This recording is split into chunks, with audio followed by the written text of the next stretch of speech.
and welcome back to the live stream. Holy cow, let's see who we have on live chat. Let's see. KB says he's first. Captain Newbie's like, sweet. What up, Jimmy? How you doing this evening? Let's see. Jeremy Pena says, yo. Lionel says, what's up? What's up, good people? He says, what's uppy? Blind Man Cooking says, hey, everyone. So Blind Man Cooking, I will describe the scene. I'm sure they're going to be talking about it in a moment. So I'll wait for someone to say something about it first before I spill the beans for the visually impaired. Let's see. Let me get to the point where I can see. Good night. To the point where I can see the content here. Come on. Bumpy says, clean cut Dash. Justin said, what's up, Dash? Justin from Papa Bear's Kitchen. Travis says, it's a party. It's a party. It's a party. Woo! It's a party. It's a party. Man. So, my voice is a little shot. I had a heck of a time on the cruise. Heck of a time. And Bumpy brought it up. He mentioned clean cut. So, every year, it seems like, every year we go away, I trim my beard down to look more human while I'm on the cruise ship, so I don't get arrested and get allowed to get on the ship. So the sides of my beard are rather low. They're like almost shadow low. And I'm still rocking the goatee. The good thing is the black and gray in the beard, it just flows all together. So the goatee, it looks prominent, and it fades right into the rest of the beard. So there is that. So there's no big woolly mammoth beard on my face right now, but it's coming back because I'm not cutting it. I'm not cutting it. But let me get to the point where I can see the stream to make sure everything is running a-okay. But how's everybody doing? Hopefully everybody had a good Christmas, and I'm about to dive in. I held up a can of Monster, or excuse me, this is Rockstar. I've been drinking Monster. I've been drinking Monster on the ship. I drank all of the first night. I drank all of the sugar-free Red Bulls that were available to me, and then Rockstar. It was like the rest of the trip. It was, I was drinking sugar-free sodas. Anyway, we cruised to the Bahamas. We went to Nassau, Princess Cay, and Freeport, Justin. So Justin, I know you cruise frequently, but you cruise from LA and probably from the Gulf. So we've never done any cruises out that way, out west. We normally leave out of Baltimore, or as of late, we've been leaving out of Baltimore, and we've been we cruise south for 2 days, then we're in the Caribbean, and then we go to the Bahamas. We've never done the Western Caribbean, so my wife and I were looking at cruises possibly in April time frame, and leaving out of Tampa or Orlando and doing something short.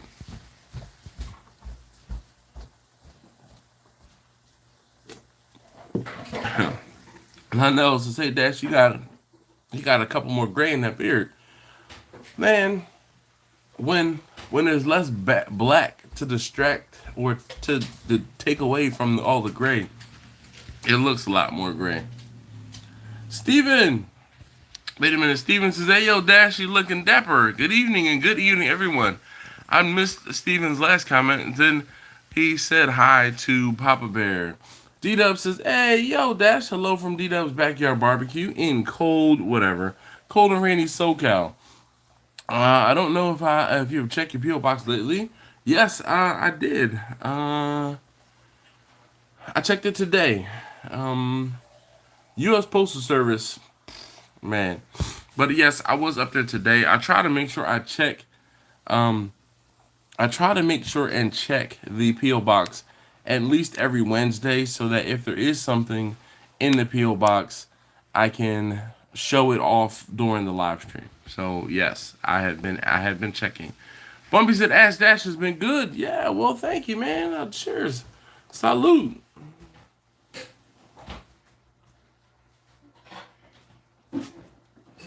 That Ask Dash series is only as good as you guys' questions. Sorry. Taste Tester number 2 is doing dishes tonight. Taste Tester number 1 is a little under the weather. So Taste Tester number 2 is doing the dishes. Victor says, besides the trim beard, it doesn't show as much gray. Hey, ask me how I know. He says the trim beard doesn't show as much gray. I don't know, man. I think it shows more because the gray hairs stick out more. So when there's less hair there, the grays, to me, feel more prominent. But it's all right. I look like a distinguished gentleman. Hold on, wait. Let me give you the distinguished gentleman face. Blue steel.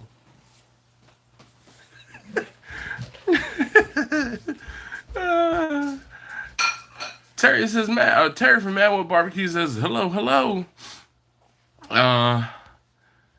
Papa Bear said, cruising off Galveston on February 26th and Seattle to Alaska on May 3rd. Jeez, dude, that's what's up.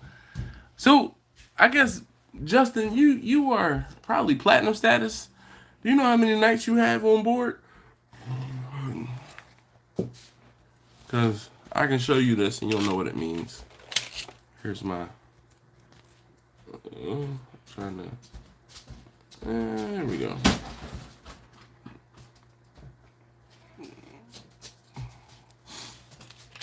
Oh, and I hit my 15 every single night.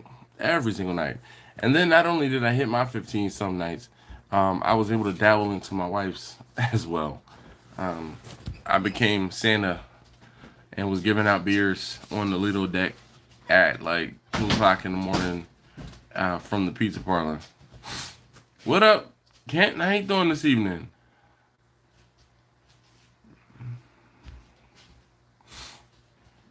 Terry, hopefully all is well. Steven, hopefully all is well. Kent? Kent. Hopefully all is well with you too, Kent. Sounds like a one-man band on the pots pans in the background. Man, let's not even go there. I know, Kent. Gentlemen. Blue Steel was from a movie. It was from, why can't I think of the name of the movie now? It was with Ben Stiller? No, what is his name? It was the one about the runway dude. Oh, he had this one that Blue Steel, and then cause you know he was really I can't help it if I'm really good looking. Oh man. Man, I'm so great now. I can count the black hairs. Oh man, D-Dub, don't wish that upon me. All right. Justin said not yet. I need four more 7-night cruises to be platinum. All right. Well, you are closer than I am. Yeah, I checked the last time we were. Well, I checked this time, and we had 44 more nights. So 4 times 7 is 28. Yeah, you're way closer than I am. But yeah. This is hell. I'm all gray. I was real popular with 5-year-olds this month. They're like, Santa! Justin said we'll be platinum the end of 2020. Yeah. What up, right, sir? How you doing, man? Jeff, hopefully your Christmas was good, too. Randy says Happy New Year. Yeah. Shut up, Kent. Kent says Dash's beard will be platinum by the end of next year. Bumpy says I was. Bumpy, you might be behind, or I might be behind.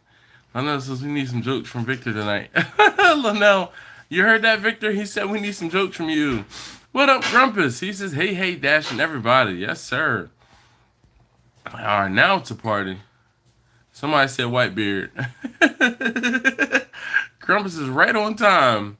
Well, we didn't ask for any Hawaiian shirts, so yeah, you might have jumped the gun there, Grumpus. We were just talking about beards. They were lamenting on how, how gray my beard is getting, and I'm like, no, it's for a lack of black hairs, but they will come back hopefully.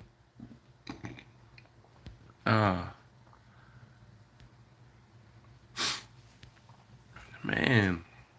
Terry's, or excuse me, Rice says, yes, Dash, I had a great Christmas, brother. But I wish I had got a nice sweater like you did. Yeah, man, I purchased that one myself, and I almost put it on. I almost put it on for the live stream, but I'm just rocking the regular hoodie tonight. Took a nap and what? Hold up. Bumpy says, I was planning in 2013, but I was connected as crew working with entertainment. Free dry cleaning was the best. You was connected? How you get to be platinum in 2013, dog? I need some secrets. Like, what? Grumpus, dude, stop it, Grumpus. Oh, man. Hey, if you guys have not already hit the thumbs up, you guys are like my soul brothers. I definitely appreciate y'all for hanging out. So let me ask you guys this. David Fogg says, hey, all. Listen, if you have not already, again, please hit that thumbs up button for me. I'd greatly appreciate it. It not only makes me feel better about doing these videos, and it makes me feel better in general. It really does help these videos, and it does help my channel. And it doesn't cost you a thing. So please and thank you in advance for hitting that thumbs up button. Bing! All right. Excuse me. Goodness. I just chugged a Rockstar here because, let me wipe the sleep out of my eye. I took a nap. I think that's the move for Wednesday nights, to try to take a nap before the live streams. But then I have to wake up because usually my alarm goes off at 8:45, and then I'm like, late. Oh, don't let me do that because, what's the name? Kirk will be on me about scratching. This is one of those beginning of the year things where if you know, you know, and Kirk will be on me. What the hell? I see a donation in there. Kirk will be on me like, drink. Miss Seductive Lady One says, Gary's beer. Okay, well, thank you. Beer looks good to me, babe. Happy New Year's to all. Yeah, well, thank you, Miss Seductive Lady. Definitely appreciate that. Hold on, let me get the side profile. And I could pick it out for you, but it's seriously trimmed down. Let's see. Eddie Wright says, Happy New Year, brother.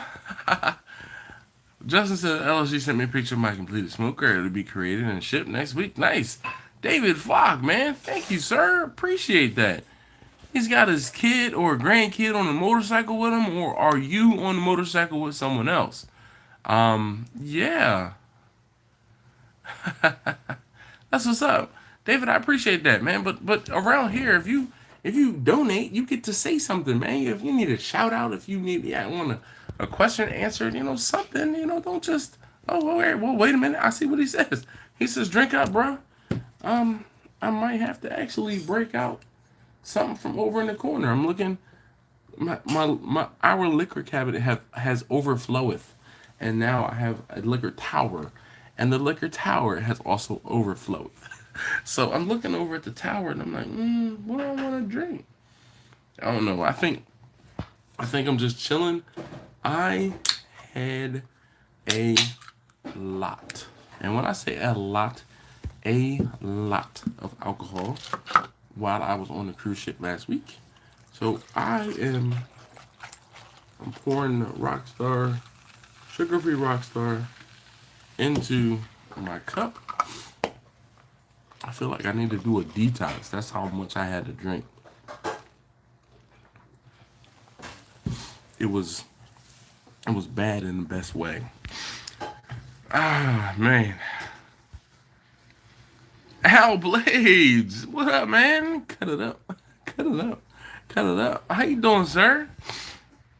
Oh boy, Justin, do not bring that up. Nope, nope, nope, nope, nope. All I know is Vodka and Rockstar. Yeah, I have a big bottle of the Kirkland, what is it, French vodka? One of the vodka bottles over there, and I'm like, I'm telling you, I had that much to drink. I'm not going to drink. What was your drink of choice on the ship? So, my drink of choice, I was drinking vodka and cranberry, but it was giving me indigestion. So, I would drink, like, I won't say I'd wake up, but, so the first night on the ship, you are, you had 15 drinks. So, by the time I got on the ship, it was, like, by the time I got on the ship and got settled, it was 4 o'clock. And I wanted to hit my 15 before it got too late. So before the club closes is when I like to hit my 15. Club closes at 1:30. Last call is at 1:20. I was drinking vodka and cranberry. Yeah, I was drinking vodka and cranberry for the most part. And then I switched to vodka and the sugar-free Red Bull. First night I finished out the Red Bulls. Second day, I started out with like an Irish coffee or some Jameson in my coffee, something. I had some liquor in my coffee. I had like Bellini, and then I had a samosa. No Bloody Marys this time because I already knew that it would give me indigestion, the hot sauce first thing in the morning.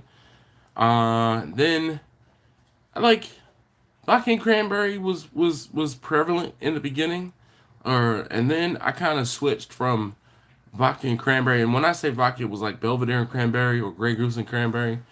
Then I was getting the Absolute berries and cranberry for a while. Then I drank. I had a couple days where I was like, I'm gonna get a little bit of brown, or I got a beer during the day just to kind of like chill.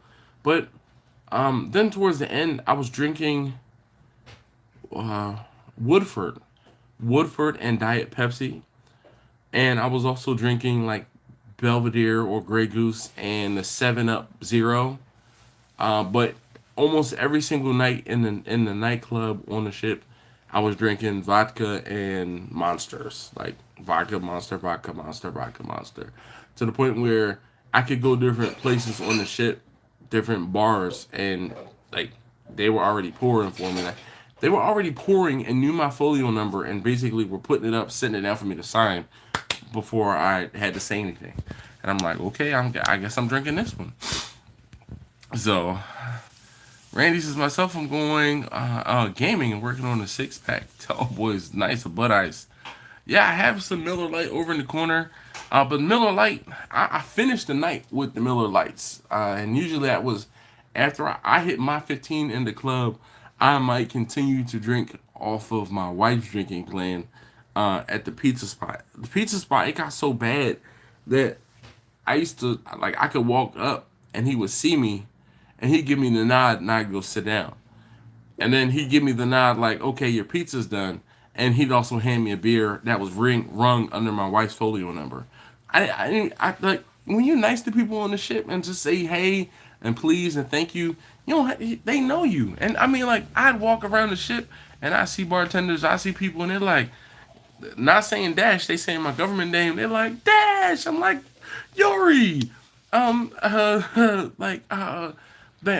lady bartenders that knew me, there were, Percival was one of the ones. This one dude, he told me I needed to be up on the comedy show. Then, like, some of the people who were, like, the barbacks and the walking around, they would see me, and they're like, you regular? And I'm like, no, man, today I'm going to have this. I'm going to have that. Or I would be too far along in my drink. So, like, I was at a comedy show one night, And so you had 15 drinks in 24 hours. So from 6 a.m. to 6 a.m. to 6 a.m. And when I say too far along, it was 8 or 9 o'clock. And I had already hit, like, I was already on 13. And I like to save those last couple drinks for being in a nightclub. Man, this dude was like, he already started ringing in. He wrote me down. And then he's like, well, is that okay? I'm like, he got me a Long Island. I was like, yeah, that's sure, fine. And I get a drink for my wife, same thing, and it got to the point where I didn't even have to tell these people my folio number. There was a young lady, her name was BBI. She worked at the BB worked at the there's a coffee shop, like a coffee bar, and it was open from like mid afternoon until late. And every now and again, I'd get like a spiked coffee, and or hot tea for my wife, so for going to bed. And she knew my folio number and my wife's folio number, and she would give me two hot teas or a milkshake, two milkshakes for my kids, because I would go there and get milkshakes. And it just they're so nice on this shit. Like, seriously.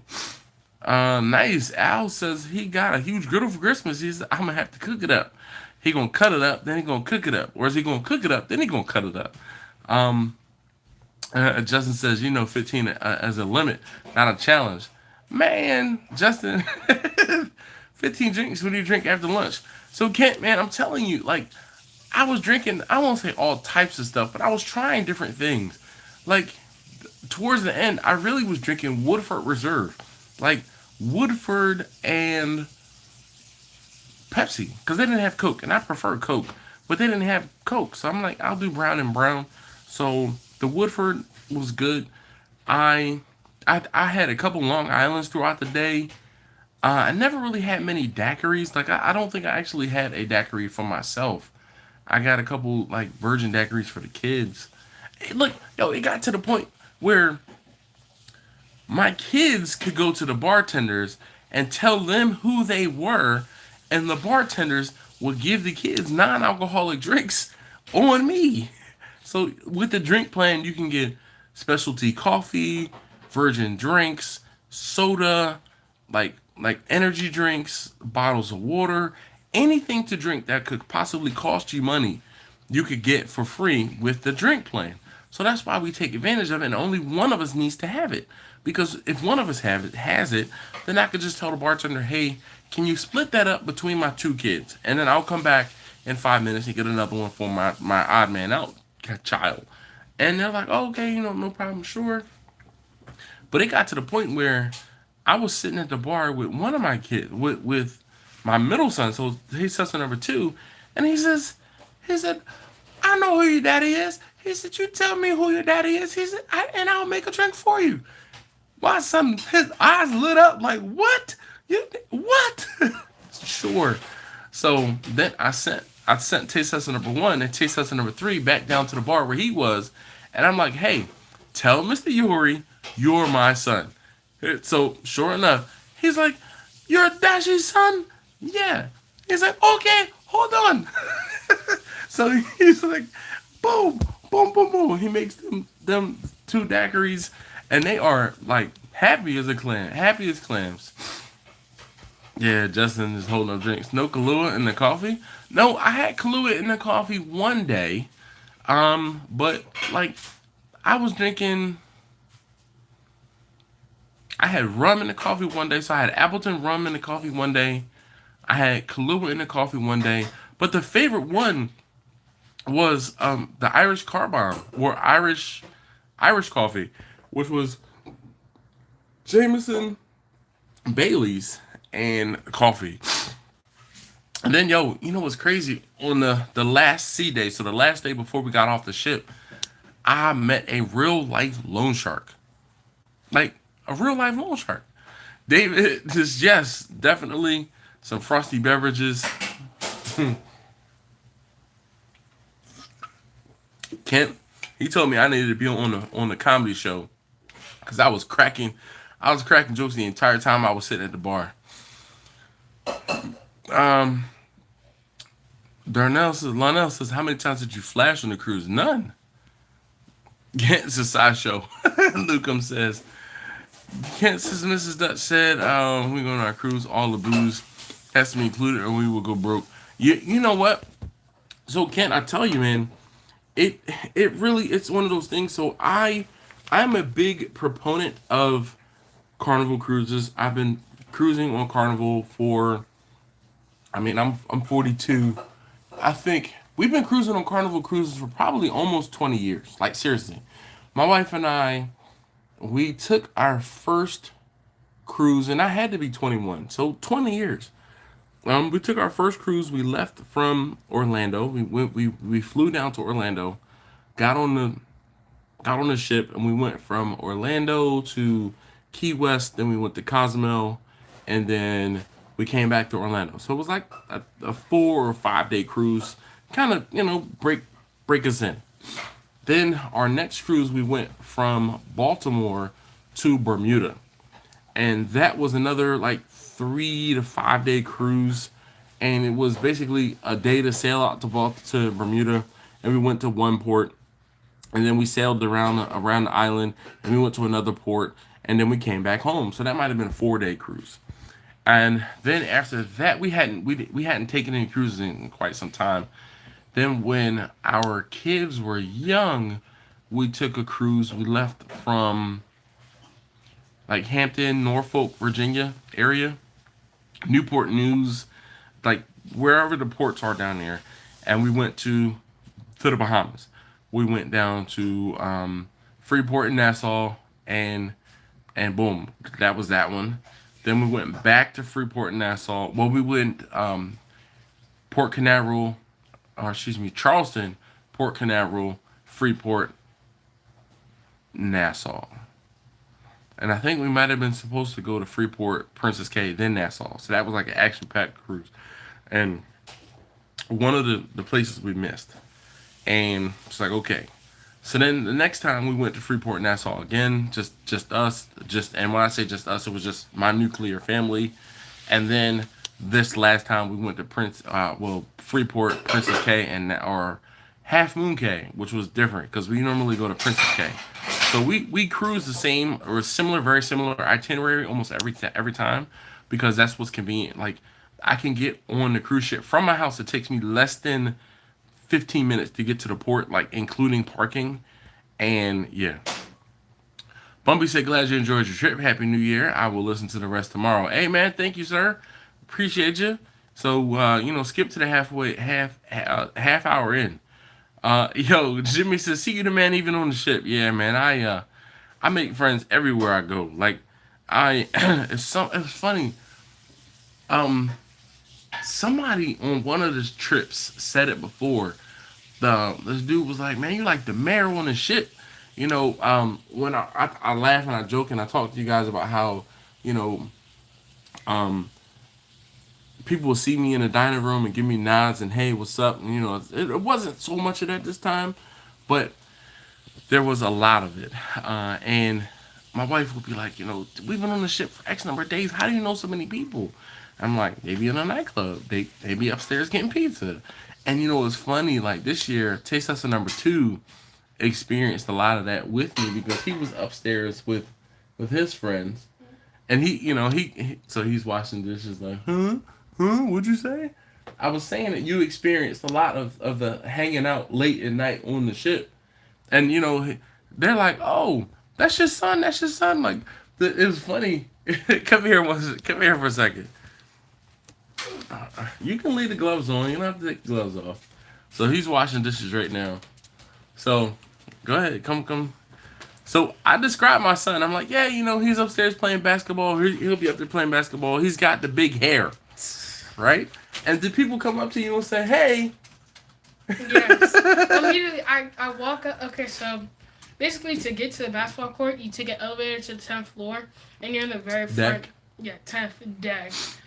And then you walk up, like, you have to walk upstairs. So as soon as I walked up those stairs, they're like, are you Sebastian? Are you this, that, are you middle child, this, that, and the third? And I was like, yeah.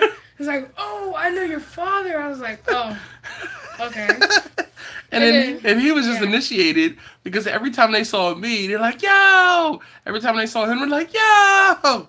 So, I mean, it was fun. So, Yeah. the folks we're talking about, they would drink with me later in the day, in the afternoon, and the evening, and they would play basketball with him during the day until early evening. But it was real cool. So. I have actually a video of Tristan jumping over one of my friends and dunking. Oh man, you got dunked on. Not me. I know, not you, but. Oh, I have got dunked on. David says, hi, Dash. That's what's up. Thank you. D-Dub says, when the wifey and I went on the cruise, we got a $300 drink bill at the end. $300 is nothing. So the drink package will cost you, it's like $52 a day or a night, basically.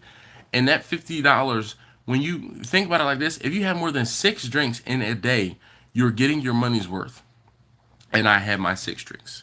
Because anytime you have a mixed drink, the mixed drinks are between $8 and $10 per.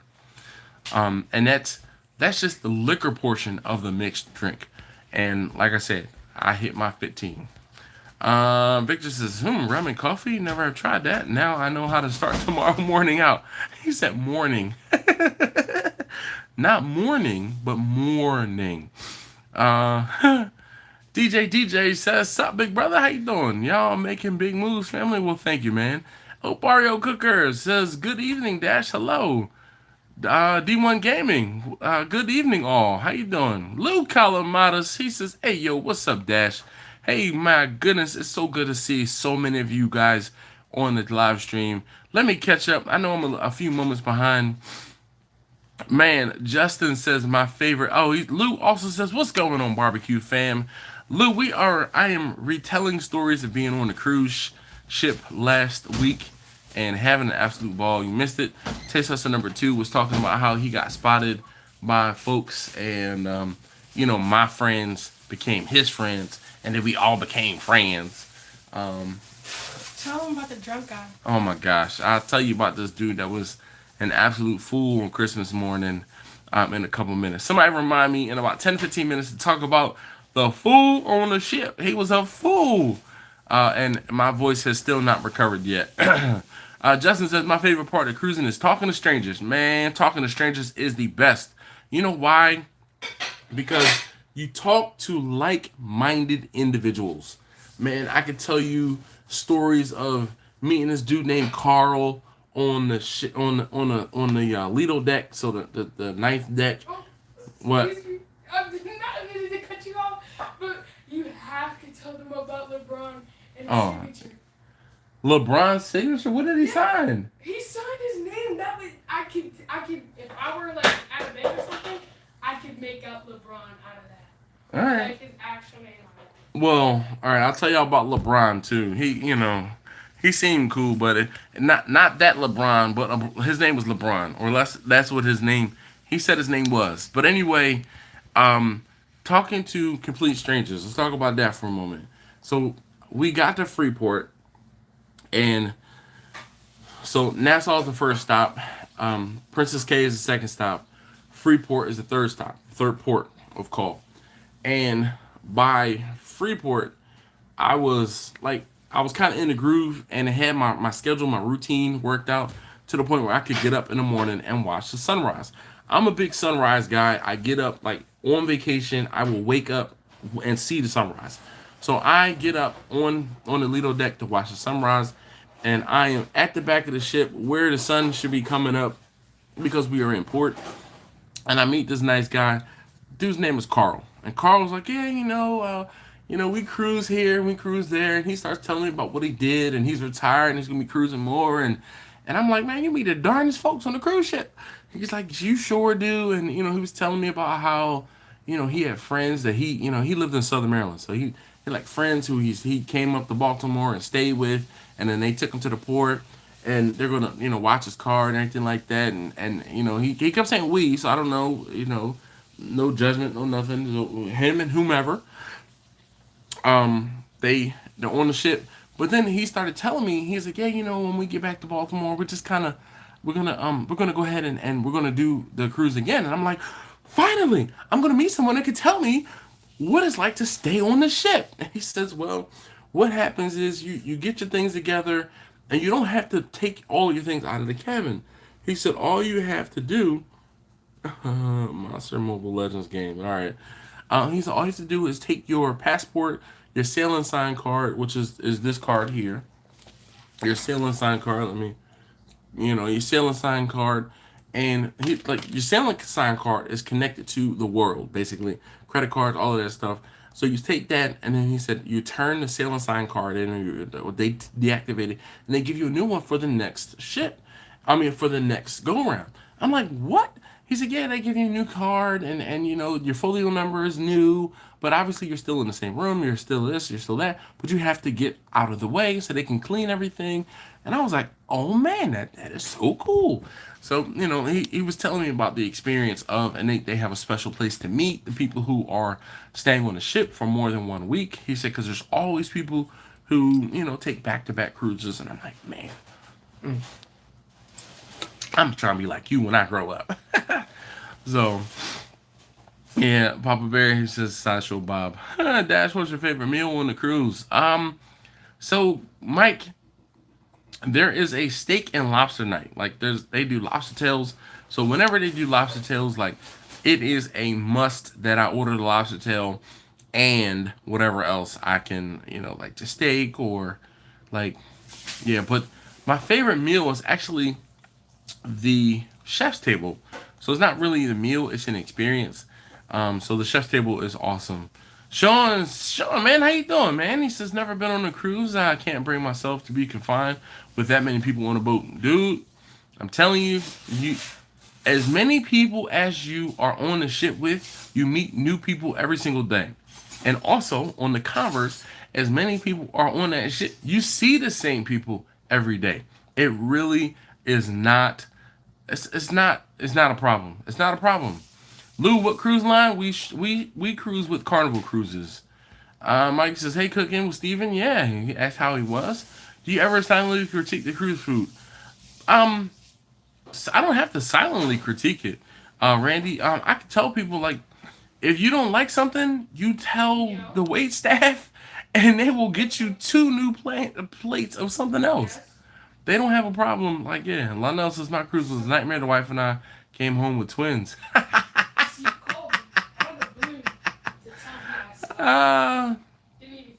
Nice. Wait, sorry to hear that, Lionel. Like, congratulations and sorry at the same time. D1 Gaming says, Dash, I looked up on a few beef shoulder clods and going to throw them on the smoker for New Year's. Well, to start early, because I hear shoulder clods are an insane piece of meat. Time to hit the thumbs up. Thanks, Jimmy. He says time to hit the thumbs up if you haven't already. All right, Quester J says, I just dropped in to say Happy New Year. Well, thank you, sir. Lido Deck. That's got to be a Carnival Cruise. Yep. Yes, indeed. I won't go to cruise ship. My husband disappears off. Nah, man. See, the key is to get drunk enough, but not drunk enough so that you don't go overboard. But yeah. Justin says he'll be doing his first back-to-back in November. All right. This time we were on the Carnival Legend, and my wife was a little disappointed because we have gotten used to the Carnival Pride. The Carnival Pride has been rehomed or relocated to Tampa. So the Carnival Pride was a staple in the Carnival line, the Carnival lineup in Baltimore for years. So we got on that ship and we knew where everything was. The Carnival Legend is the Carnival Pride's sister ships. And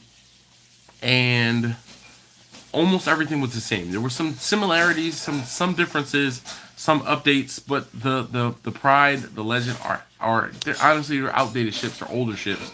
And that shows. Lou says he's been on 3 Carnival cruises. Lou says I like cruises because you're on a boat with everyone for the same amount of time versus going to a resort, meeting people, and then they leave the next day. So it depends, Lou. We've been to all inclusive. Like when we went to Cancun and we did all inclusive, we went like so you can go to the all inclusive. You can stay 7 days. You can stay 5 days. You can stay 4 days. You can stay 3 days, and like staying 7 days, you can see the 7 dayers. You can see the 5 dayers. You can see the 4 dayers. You can see the 3 dayers, and then boom, everybody's leaving. So it was one of those things where it definitely I completely understand that sentiment. Mike says he's just working. According to the news, they have become they have become covet cruises once again. Oh, COVID. Yeah, I know. Randy, I hate to think about it, but I'll be completely honest. It was a concern, and there are some things that drew concern for sure. Um, um, yeah, definitely drew some concern, and I mean, I'll just let that go. Mr. Duck the Lady says, "How big are the rooms, and can you smoke on there?" So the rooms are decent size. You get what you pay for. The more you pay for more space. You get more space. We usually have we get 2 staterooms, and we do 2 balcony staterooms. So the rooms aren't the biggest, but like there'll be my wife and daughter will stay in a room, and then the boys and I will stay in a room, and it's just one of those things where we're on top of each other. But guess what? We're not in the room all that long, and usually I'm the first one out and the last one back. So my kids, my boys, especially now, I don't have to wake them up any longer. They'll be in the bed while, before, like I get up and go watch the sunrise, and they're still in bed. And if we are on a day where we're going to port, I might wake them up, but I'm already up, showered, dressed, ready to hit the day running, and then I'll come back after sunrise and I'll start stirring everybody else up. So, and then as far as smoking, there are designated smoking areas. The you can't smoke in the rooms, but there are all of the designated smoking areas are outdoor. So there's some designated smoking areas on like the Lido deck, on the sun deck, and then also on the third deck. Um,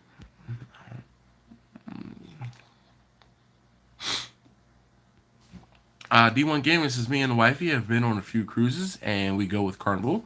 Have never been disappointed. We always have a great time." Yep, sounds like you and the Galley Kitchen. Man. Ice M says, "Evening, big fella. I pray you have a prosperous 2022. God bless you, sir." Well, thank you very much, man. Right back at you. Um, Justin says you have to try a Vista class ship, the Vista Horizon or Panorama, I guess. So, Justin, we have been looking at the Mardi Gras. The Mardi Gras and or the something else. It was another ship.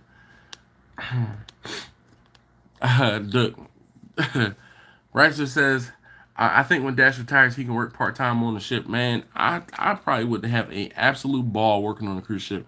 And it's one of those things where I could become or be like the oldest cruise director, because the cruise directors, man, they not live the life, but they have a good time.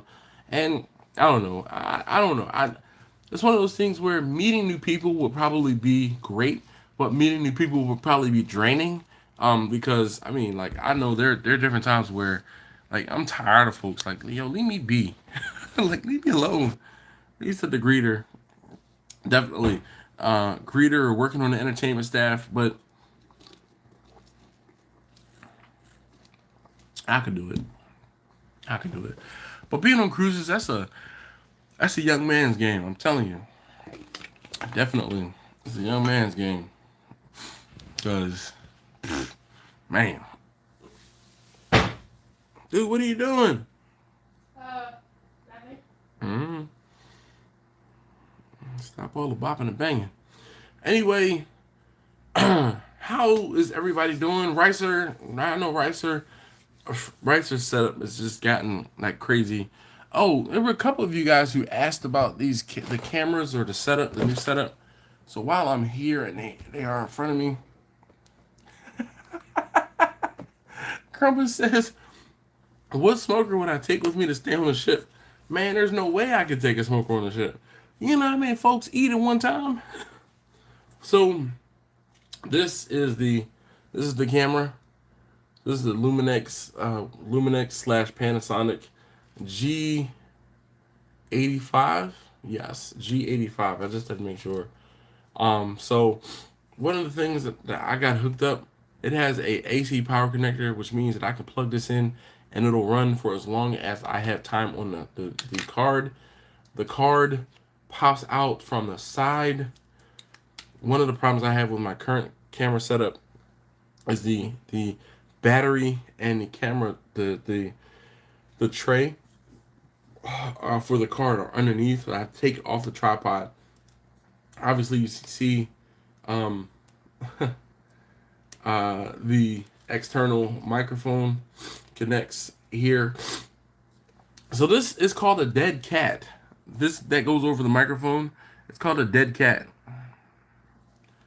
And the dead cat will prevent wind noise. But you know, Grumpus, you know, it's crazy. Last time, oh no, we actually saw it this time too. They quickly smoked some lamb. They took some wood chips, used a propane or butane torch, and some apple chips, and then like created smoke. Like it was that thick, nasty white smoke, but they covered the meat was like sliced on a platter. They covered it up under a dome and like quick smoked it, and it had like I'm smelling the smoke, and I did not hear him say that he was going to be using apple wood, and I smelled it, and I'm tasting it, and I'm like, man, this.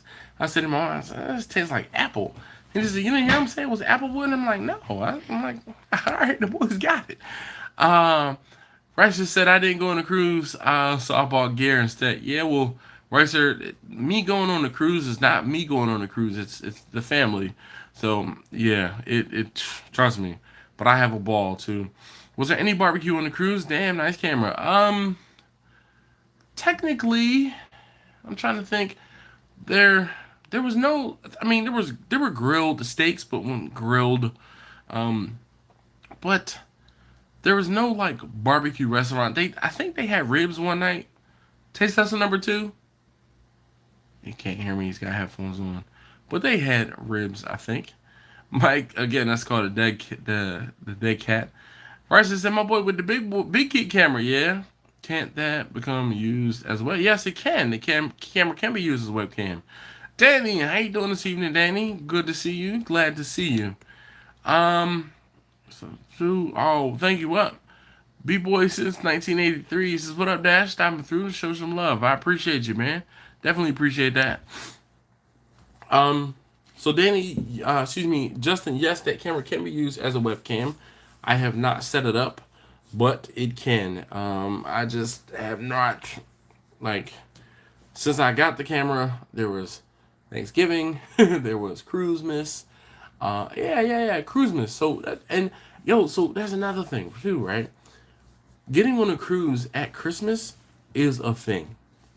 There are people who get on the ship and they are all like-minded folks. They're like, no, we cruise for Christmas, and that's what we do. We've gotten to the point where we'll do an all-inclusive 1 year. We'll do a cruise for 1 year, just so it doesn't get stale. So we don't like but I think to change it up next year, we might get on a bigger ship. We might get on different ports of call and get to learn that ship. But I mean, it is so awesome. Like I don't know. It's one of those things, man. I could sit and tell you about the ins and outs of the ship and how to hack the system and take advantage of this deal, take advantage of that thing, and we could be here for hours. Steven says smash that thumbs up, y'all. Thank you. Yeah, but Cruisemas is a thing. Like there are people that have shirts on that say Merry Cruisemas. People decorate their doors, and as opposed to having a Christmas tree, they'll decorate their doors. Which are twofold. People decorate their doors, and there's something like witty or funny, and they're just like, oh, okay, like a wreath, and then they help you find your door, when you're on the ship and maybe a little inebriated, one of those type things. So that could happen, or that could help. Uncle Bull says, "Hey all, just a quick check-in. Been a while. About to wrap up the farming for the season, and can get back on a normal basis." Well, Uncle Bull, man, I appreciate you. Thank you very much. Yeah, Justin said Cruise Barbecue was horrible. Even Guy's Smokehouse is horrible. So on the ship we were on, we didn't have a Guy's Smokehouse. And when he's talking about Guy, he's referring to Guy Fieri. So on our ship there was Guy's Big Bite. It was a burger joint, but yo, the burger joint hit the spot every time you got the burger joint. Only thing I was not a fan of the buns, so I would get a double patty on the platter with the fries, and I would just eat the patties with no bun. Like the first time I had a bun, it was okay, but like it just, yeah, it wasn't that good. So I stopped eating that. I think I ate a Guy's Big Bite 3 times, and 2 of the 3 times I ate it Guy's Big Bite. And these usually Guy's Big Bite is what something I would do for lunch or in passing, and it was never a like, oh my god, I have to eat this every single day. Nah, it wasn't. It wasn't. But yeah. So one of the things that's crazy is it is Wednesday, and I got off the ship on Sunday. I still feel like I'm rocking.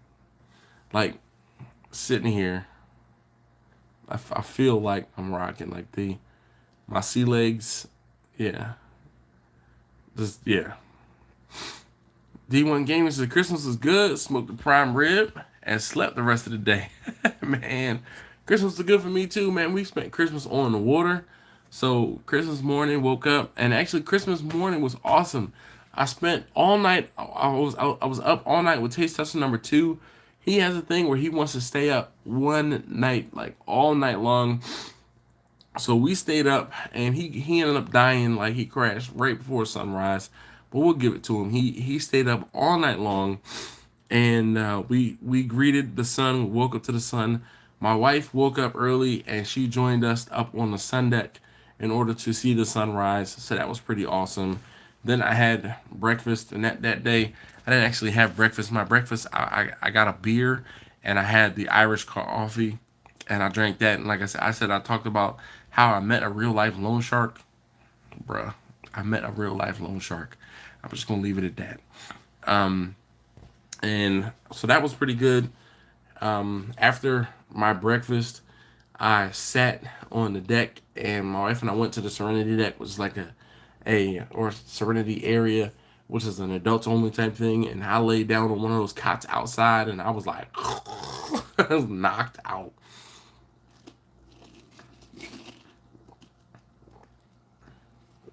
And it was Christmas Day, so, and I had been up all night long. So from just after midnight until the rest of the day was Merry Christmas, Merry Christmas, it was Merry Christmas, Merry Christmas. I mean, it didn't feel like Christmas because it was warm, but it felt like Christmas because, there's a lot of like-minded people around you, and, people wearing like ugly Christmas sweaters and like, sweaters with lights on them, and like it was a good time. It was a good time. It was definitely a good time. So, man. All right, if you haven't already, please hit that thumbs up button for me. And I figured I'd tell you. So since we were talking about Christmas morning, yo, I met a guy. Guy's name was Joe. Joe's from Baltimore, right? White guy. Joe, cool as hell. Hanging out in a nightclub, almost with me almost every night. It's one of those things, seeing him in the club, just giving the nod. Then we start talking, one of those type deals, right? So Joe was on the ship with his cousin. I found out his cousin's name was Brad, right? Brad, another, cool cat. Brad lived in Southern Maryland. So Brad a little country compared to Joe. Joe from Baltimore City, Brad from the country, right? From the Eastern Shore. Yo, Brad, it took him 4 or 5 nights before Brad was like, all right, I'm gonna go ahead and just like, I'm gonna drink.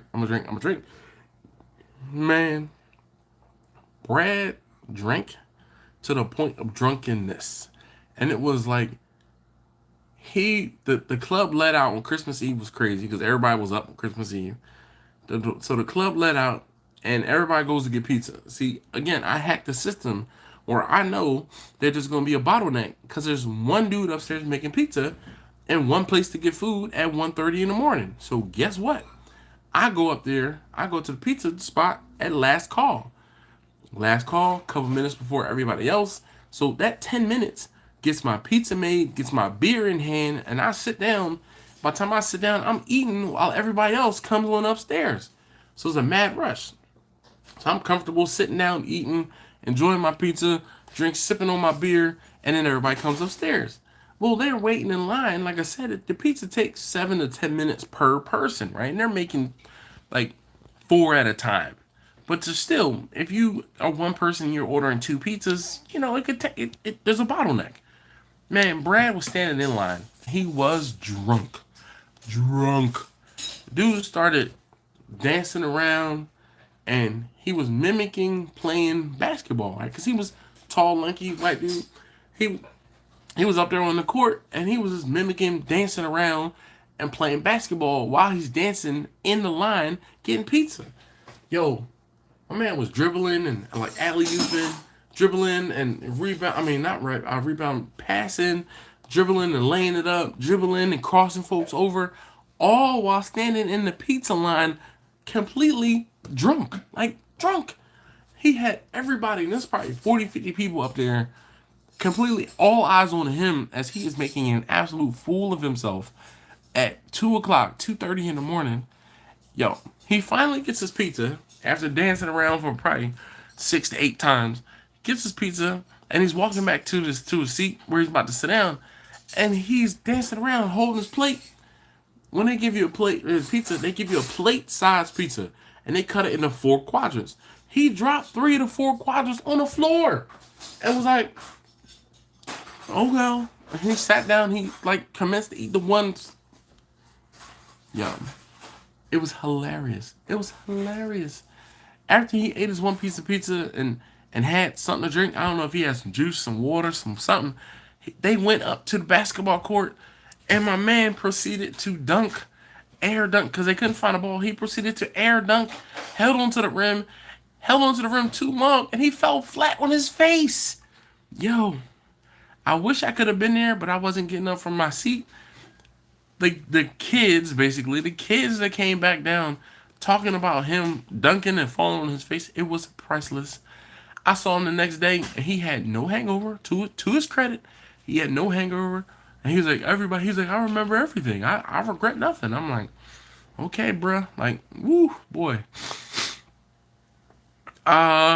Victor says, did you, Grubba says 83 degrees on Christmas Day here in Houston. It was wonderful.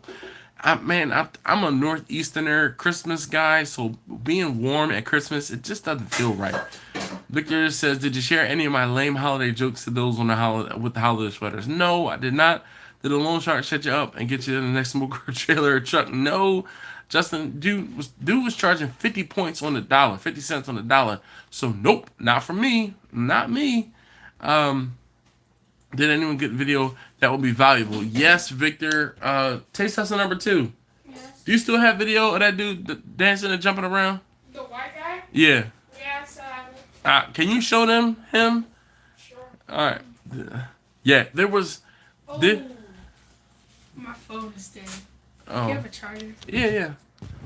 Here, I can plug it in. Yeah, it just completely died. Here. All right. It might turn on now. It turns on 0. All right. Yeah. Country boy can survive. Yeah, definitely, Uncle Bull. He was.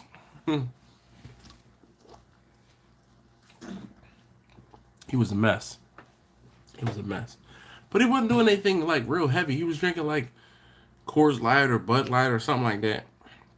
But speaking of which, I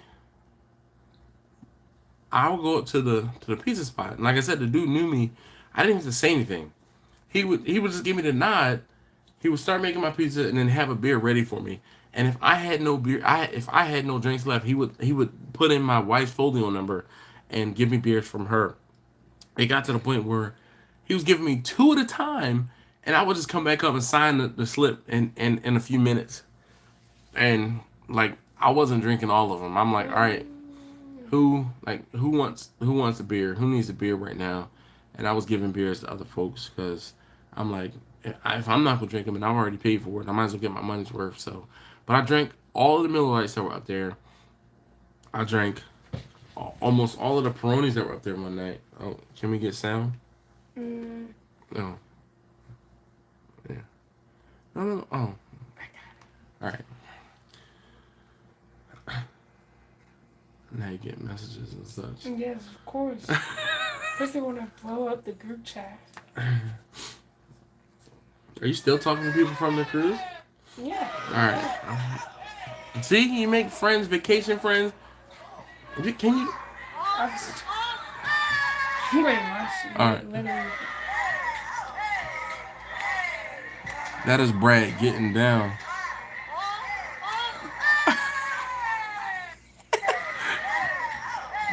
Can y'all see this food? You can see it. I know. It was 2:22. So it was before 2:30 in the morning, and he was having an absolute ball. Let's see the next one.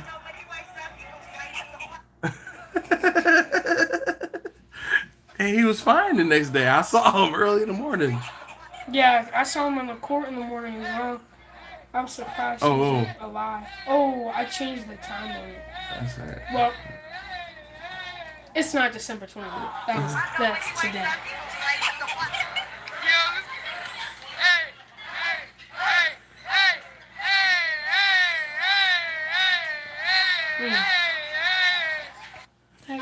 He dropped.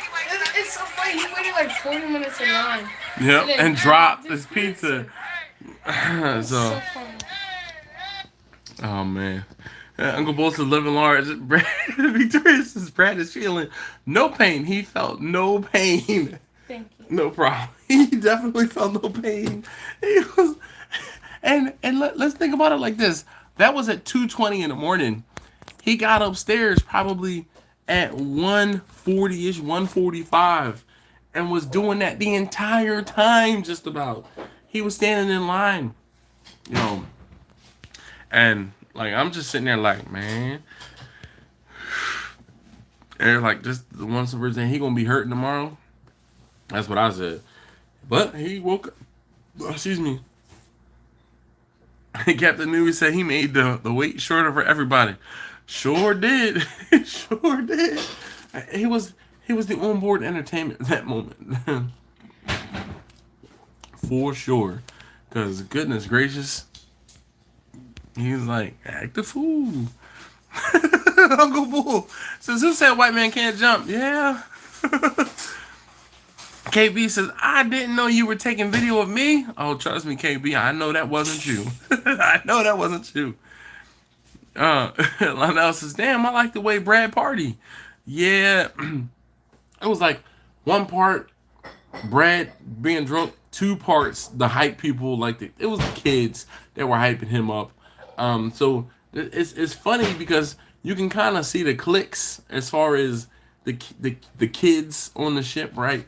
I am, of course, in the older band of brethren, of the band of folks up on the ship who were able to get in the club and are a little older. Then there's like one group under us who are old enough to get into the club, but not old enough to drink because there's 18 and over. And then there's under those folks, and they are like the 15 to 16-year-old type folks that are not old enough to get into the club, but they're old enough to stay up late. It's just funny. So the under 18s were hyping him up big time, and it was just hilarious. Yeah, Grumpus, definitely, yes. You know that under 18, they were all drunk, right? Well, I saw some of them, but yeah, it was fine. So Justin said, that's cruise life. Yes, indeed. Grumpus says, elder statesman. Yeah, that was definitely me, elder statesman, man. I just sat in the corner and watched. I observed, was having grown folk conversation, so that was it.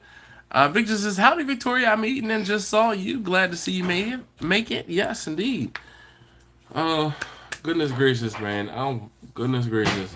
So, I want to say thank you guys again for asking such great questions and getting it to the point where by I think it was the 15th maybe of the month, I had all of the videos filmed, and then the last 3 days I just before I left for the cruise, I busted butt to get videos edited and done and scheduled and ready, and I've completely messed up, dropped the ball 2 days in a row after being off the ship. I'm not going to go into great detail, but a little bit of a medical emergency here. Nothing too crazy, but I have been in and out of it. Not for me, but just family emergency. So taking care of business and getting things done. And I have not updated the thumbnails on the last couple videos. The video yesterday went up at 11 o'clock because I didn't realize it was 11 o'clock. It didn't go live. The video today, I had the wrong date on it, so it was supposed to go up at 7:03 this morning. It was scheduled to go up at 7:03 tomorrow. I'm going to get it right. I have 2 more days to finish out this year in the Ask Dash series for 2021, and I'm going to do it. I'm going to do it. All right? So, yeah. Jimmy says, "Where's Laura tonight?" I don't know. Yeah, so Steven, she might be moving. Yeah, because she said she was moving by the end of the month. No grumpus, no liver transplant, thank goodness. Yeah, Victoria says, "Victor, she finally made it." Victor says, "Laura might be recovering from Boxing Day." Yeah. Boxing Day was a couple days ago, man. Shoot. If I can recover from the cruise in a day or two, there was no recovery day for me. No, I'm not even gonna talk about it. I'm not even gonna talk about it. Maybe in a couple weeks when it's all over and it's all in the past and I can laugh about it, joke about it. But right now, we're not gonna talk about the last couple days. The last couple days, ooh, buddy. Anyway, hopefully everybody is doing well, and I really want to take a moment and say thank you guys so very much again for making the Ask Dash series a success. It really is not me, it's you guys. You guys are the driving force. You guys are the ones who ask. You want me to wrap that up for that's Miami sandwich? Okay, all right. So Russ, yes, I took care of myself, and I found a Gen 5 G19 MOS. You know, used. That is my forte. I'm like, oh, what? It's got the red label on it? Yes, sir. I was not looking for one of those. What I was looking for, there's a Canon came out with a new. It is a limited edition, all white pistol, all white, everything, and yeah, let's just see here. Let's see. Mechanic TP9 SFX all white, because I can't remember the name of it. Signature series. Yes. Whiteout. That's what it's called. So let me show y'all what I'm talking about. And hopefully this is it right here. All white everything. Man. So it limited edition, numbers, I won't say numbers matching, but there's only 7,500 of them that were going to be produced. Mine is number 946 or something like that. So unfortunately, I couldn't get a lower serial number, but I got one. And then Grandpa said it was a fun series for sure. Yeah. So when I went, because I called my guy and I'm like, listen, hey, I need one of these things. He's like, hey, oddly enough, that was like a Thursday or a Friday. He's like, hey, oddly enough, I have one of those coming in next week. I'm like, really? He's like, yeah. I went ahead and he's like, I saw it available. I ordered 2. So I'm like, all right, cool. So I go in, and actually, when I was there talking to him about it, I'm like, hey, what's up with that thing down there? They're like, oh, it's a Gen 5 G19 MOS. And I'm like, oh, okay. Like, I'm not a big Glock guy. I'm not a big Glock fan. I own one so far, but this will be number 2. But I was like, so he's like, here.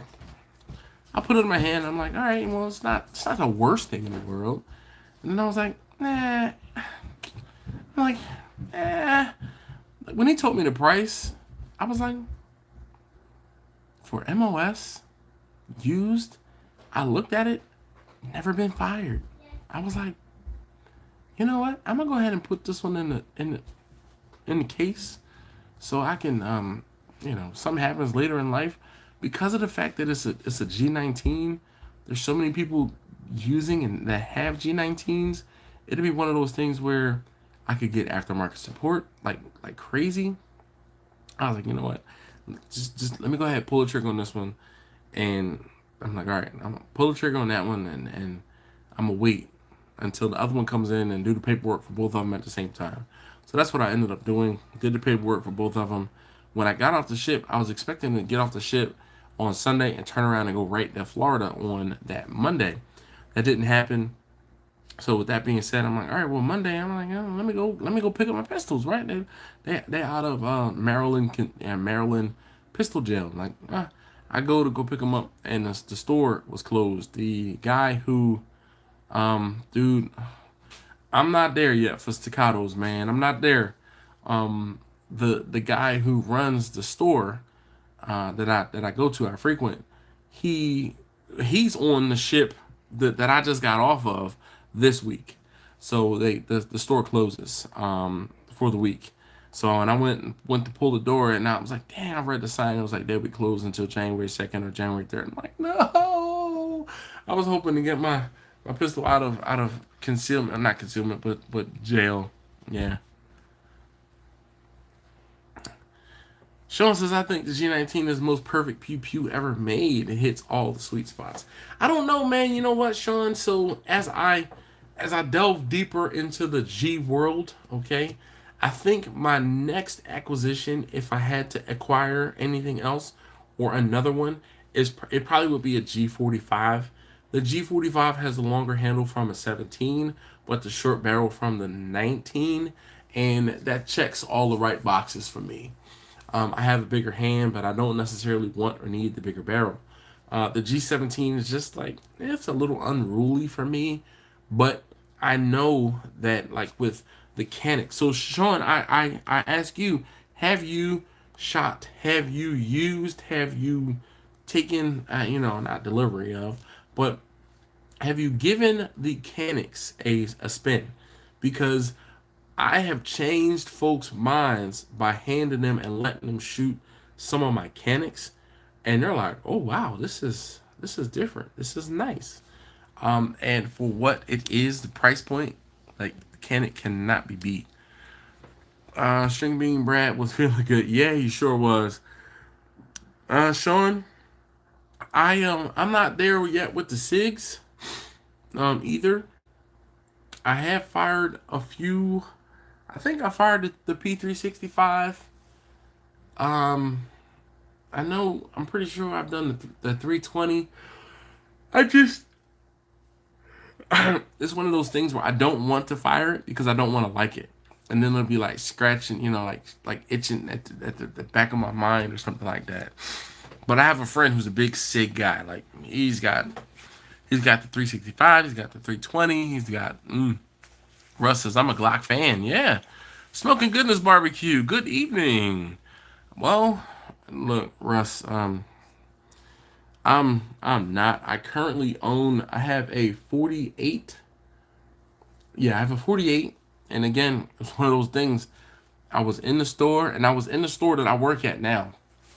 And I was in the store, And my thing was like majority, probably 80% of my pew pews are, well, my pistols are two tone. Well, that number has gone down drastically now that I think about it, but they were two tone. So I was in the store, and the guy, his name was Will. Will's like, oh yeah, blah blah blah, and he's playing around with this like the 48, right? And I'm like, oh wait, what's that? I'm like, two tone. He's like, oh, it's a 48. I'm like, oh, all right, well, I'm holding it in a single stack. I got a big old hand, single stack 48. And I said, well, what's the deal on it? He's like, oh, it's used. I'm like, ooh, wait, he got my attention. He tells me what it is. He's like, 5 stacks basically. I was like, ooh, for a 48, like 5 stacks, like, you know what? Go ahead and add that to my list. So, yeah. Jimmy says, I'm sorry, newbie. I've taught the many issues Glock and I still don't like them. Yeah, but so Jimmy, were you carrying 17s or 19s? Even tried that one. The aftermarket support for the G's are what sold me years ago. The size of the 365 is crazy. Couldn't believe how small it was. It's still able to hold 10 plus. Yep. Lionel said, I've never used the Canic, dude. Lionel, I tell you what, man. Out the gate, the Canics have a 3.5 pound, 3 to 3.5 pound trigger pull. I let a friend of mine pop off my Canic, and he was like, is that a race trigger or something? No, that's the factory trigger. He was like, what? He said, man, that's like a hairline trigger. Like that's crazy how light the trigger is. And I'm like, exactly. Like no, like with the G, you're looking at like 5 to a 6 pound pull. Not with the Canic, yo.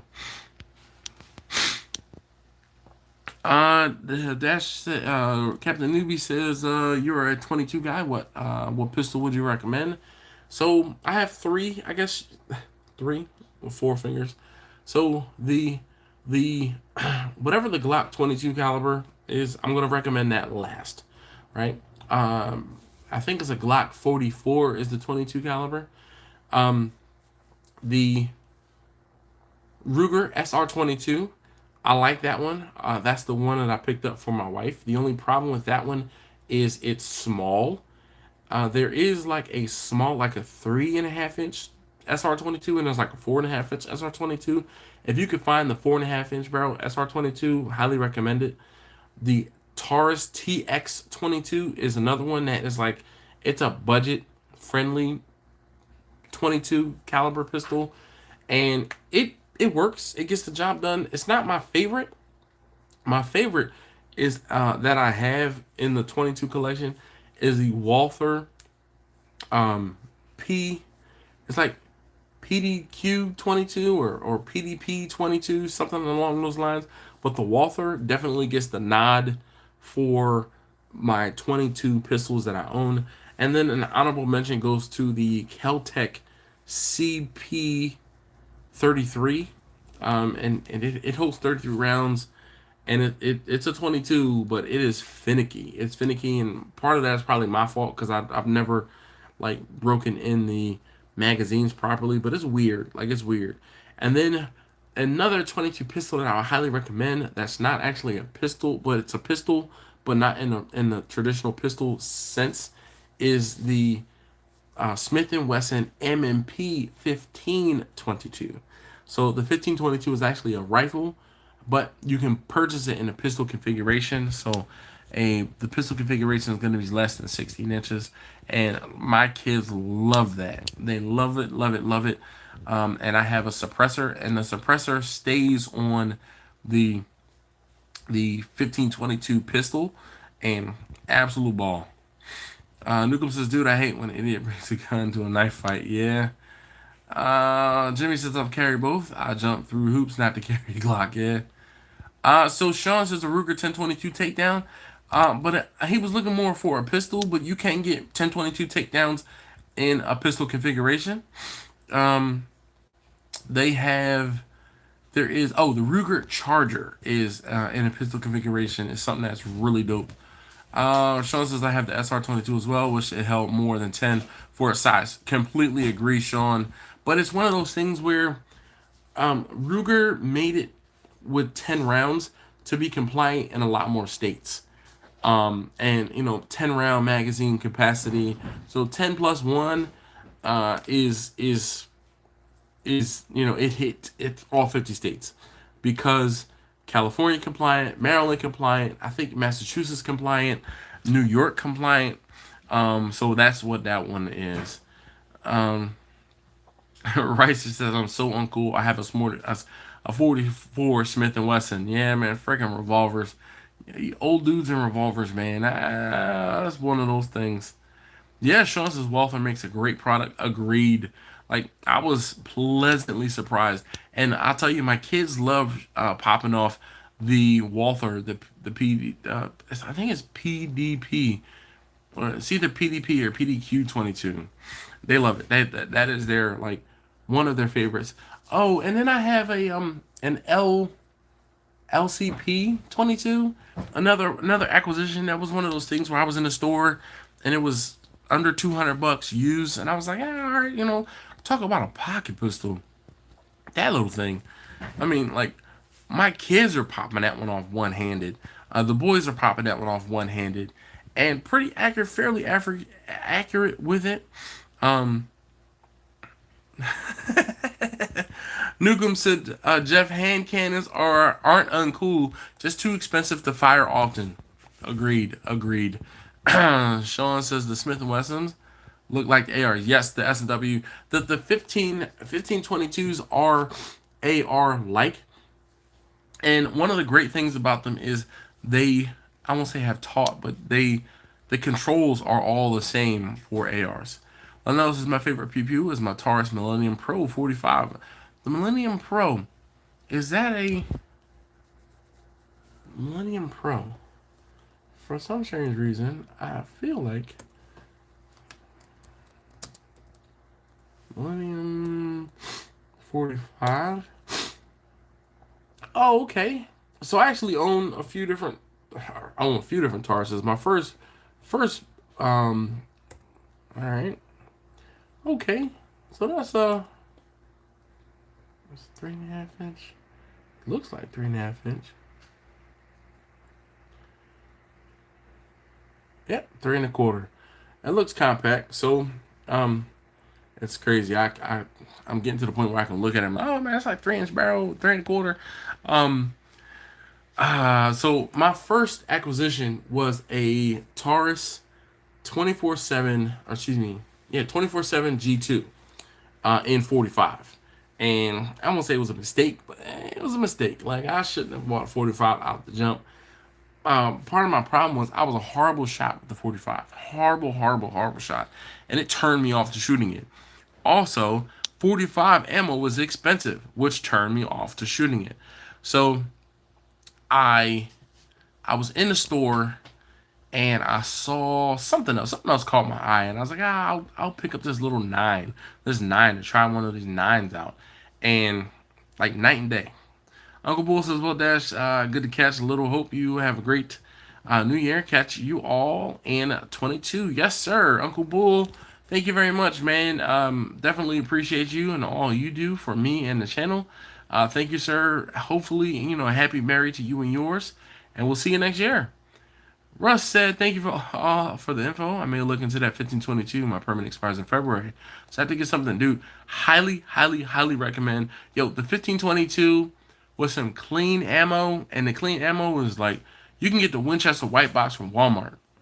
Like Remington, the green and yellow box, like they all work in the 1522s. I will tell you, they need to be lubricated pretty well. And once you start firing them, they get dirty quickly. Put some more lubrication in there. And man, when I say we can go to the range and throw 500 rounds down range with very little problem, very little effort. And then if you do get a 1522, I'll tell you where to get a speed loader, because I'll be damned if I'm loading 25 round mags of 22 by hand. Like, just not going to do it any longer. And the kids have an absolute ball. Like, I'm gonna get to the point where we're gonna have a cleaning party, them and I, because I'm like, they get to pop them off. They gonna get to clean them too. Sean says they just need to be Texas compliant. Yeah. New Jersey is laughing at Sean. Yeah. Wheel guns don't jam. Newcomb. Yeah, but wheel guns also don't have the capacity, nor can you shoot them very fast. Like, no. For the record, I own a 17, 19, and 27, but I carry a SIG Platinum carry and 45. All right. What's a 27? G27. No. This is just actually. I need like a. Oh, okay. Oh, all right. 40 cal. I'm not a fan of 40 cal. Like, it's just like 40 cal. Yeah. SIG Platinum carry. So, Jimmy, next time you and I link up, I'm going to bring some stuff for you to try out. Because I'd tell you to go and look into the Canic, as TP9 is the series, and there's the TP9 Elite is the series, but the TP9 SC, which is a subcompact, and I'm telling you, if you could try it out, feel the trigger pull, phenomenal. I'd put the G2, I put the TP9 the Elite SC up against that 27, and you said the Elite carry, what was it? SIG Platinum carry. Let's see. Platinum Elite? Which one? Oh, so probably Platinum Elite 1911 because you said it was a 45. Platinum Elite? Platinum carry, he says. So let's see. Platinum carry. Oh. Is it a full size? Well, I mean.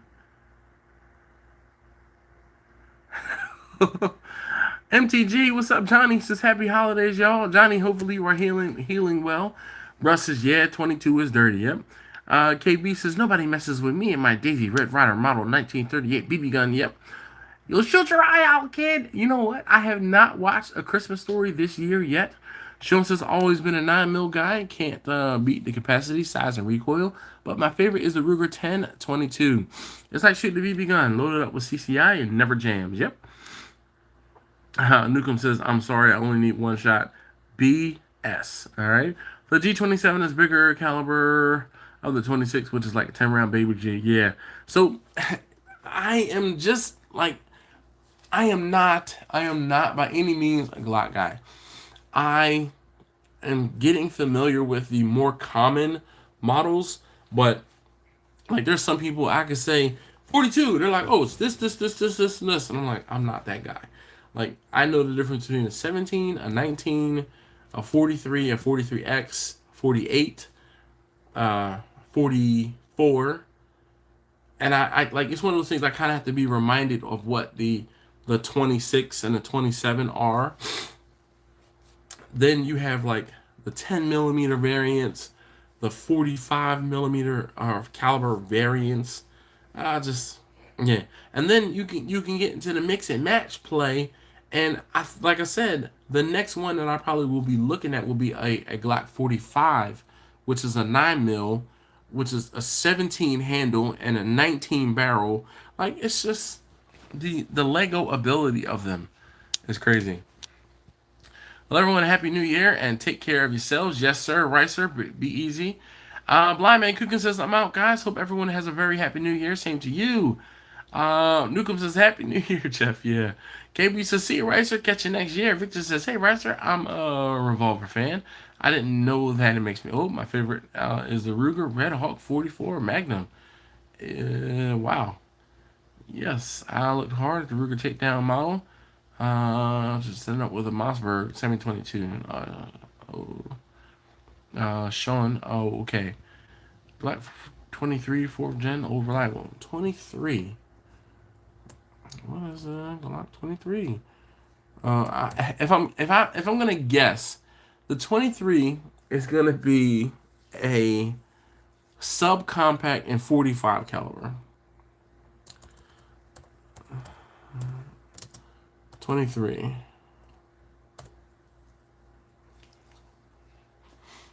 Oh, no, it's 40 Smith & Wesson. Okay, so there's a compact and there's a subcompact. So the G23 is the compact. So probably like 3.5, 4-inch barrel. Let's see, 4-inch barrel. Capacity. All right, 13. So 13 plus 1 and the 40 cal. That's not too bad. And then 13 makes it a double stack. So, the handles on that is too short for me. Victor says, oops, absolute heaven. Bang, bang. Jimmy says, I have a 45 long coat. I would love for you to try history in action. Dude, I've seen the 45 long coat, and man, I can't remember if I've actually fired it. Righteous says, awesome, Victor. Yeah, I'm old though, but I gotta get other pew-pews, some that can fit the cool kids. Yeah, man, definitely. Jimmy says it's the Peacemaker. Night Ricer, Happy New Year to you and yours, Steven says. Can't go wrong with either. Takedown just blew my mind, and no, I'm not a prepper. Yeah, dude. I love the 6th P320, but when they had the drop issue, I had to jump ship. Scared me to death, yeah. But that's been remedied. Newcomb says, Happy New Year, everyone. I go old school, bow and arrow. Victorious is awesome live. I'm calling it a night. See y'all next year. Thank you, Victoria.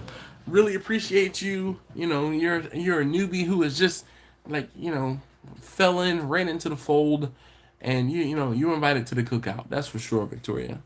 That's for sure. Thank you so very much again. Man. But I implore you, those of you guys who are like, yeah, I'm a Glock guy, this, a Glock guy, that, man, I'm telling you, go out and try a Canic. Canics are the bee's knees. Bee's knees. I love my Canics. I put my Canic up to a Glock or against a Glock any day. Any day. And after allowing my friends, my Glock guy friends, to shoot my Canics, they're like, okay, all right, I see why you like this. Yes. I see why you have so many of them. Yes. I see how you can be accurate with this. Yes. But I tell you, there's so many different camps. Like, there's the Glock guys, there's the SIG guys, and there's me. I'm a Canic guy. How's their product support? Everyone is sells G stuff. So Sean, I tell you what, the product support, the aftermarket product support for Canics is getting there. It is not to the same extent, and I'm not gonna lie to you and tell you it's not, but the Canics out of the gate don't need a whole bunch of modifications. They don't. You can get aftermarket triggers, but you don't need them. You can get, like, majority of the Canics all have slide cuts and are available, so you can put red dots on them, or like the reticles on them. So, like with the Glock, you have to get your slides sent out to be milled, and then this and that. A lot of the Canics now are similar, or have like tritium sights, or just like other night sights. So the support is there. The pretty bits, they're there too. That part is there too. So yeah, but I'm not even gonna lie. Like I said, I'm not gonna lie and tell you that there's as much there's as much aftermarket support for the Canics as there is the Glocks. Again, Glocks have been out for 15, 20 years more. Shoot, 30, 35 years more than the Canics. Like, because Glocks have been out since early to mid 80s. Canics are fairly new, like within the last 7 to 10 years, as far as in the States.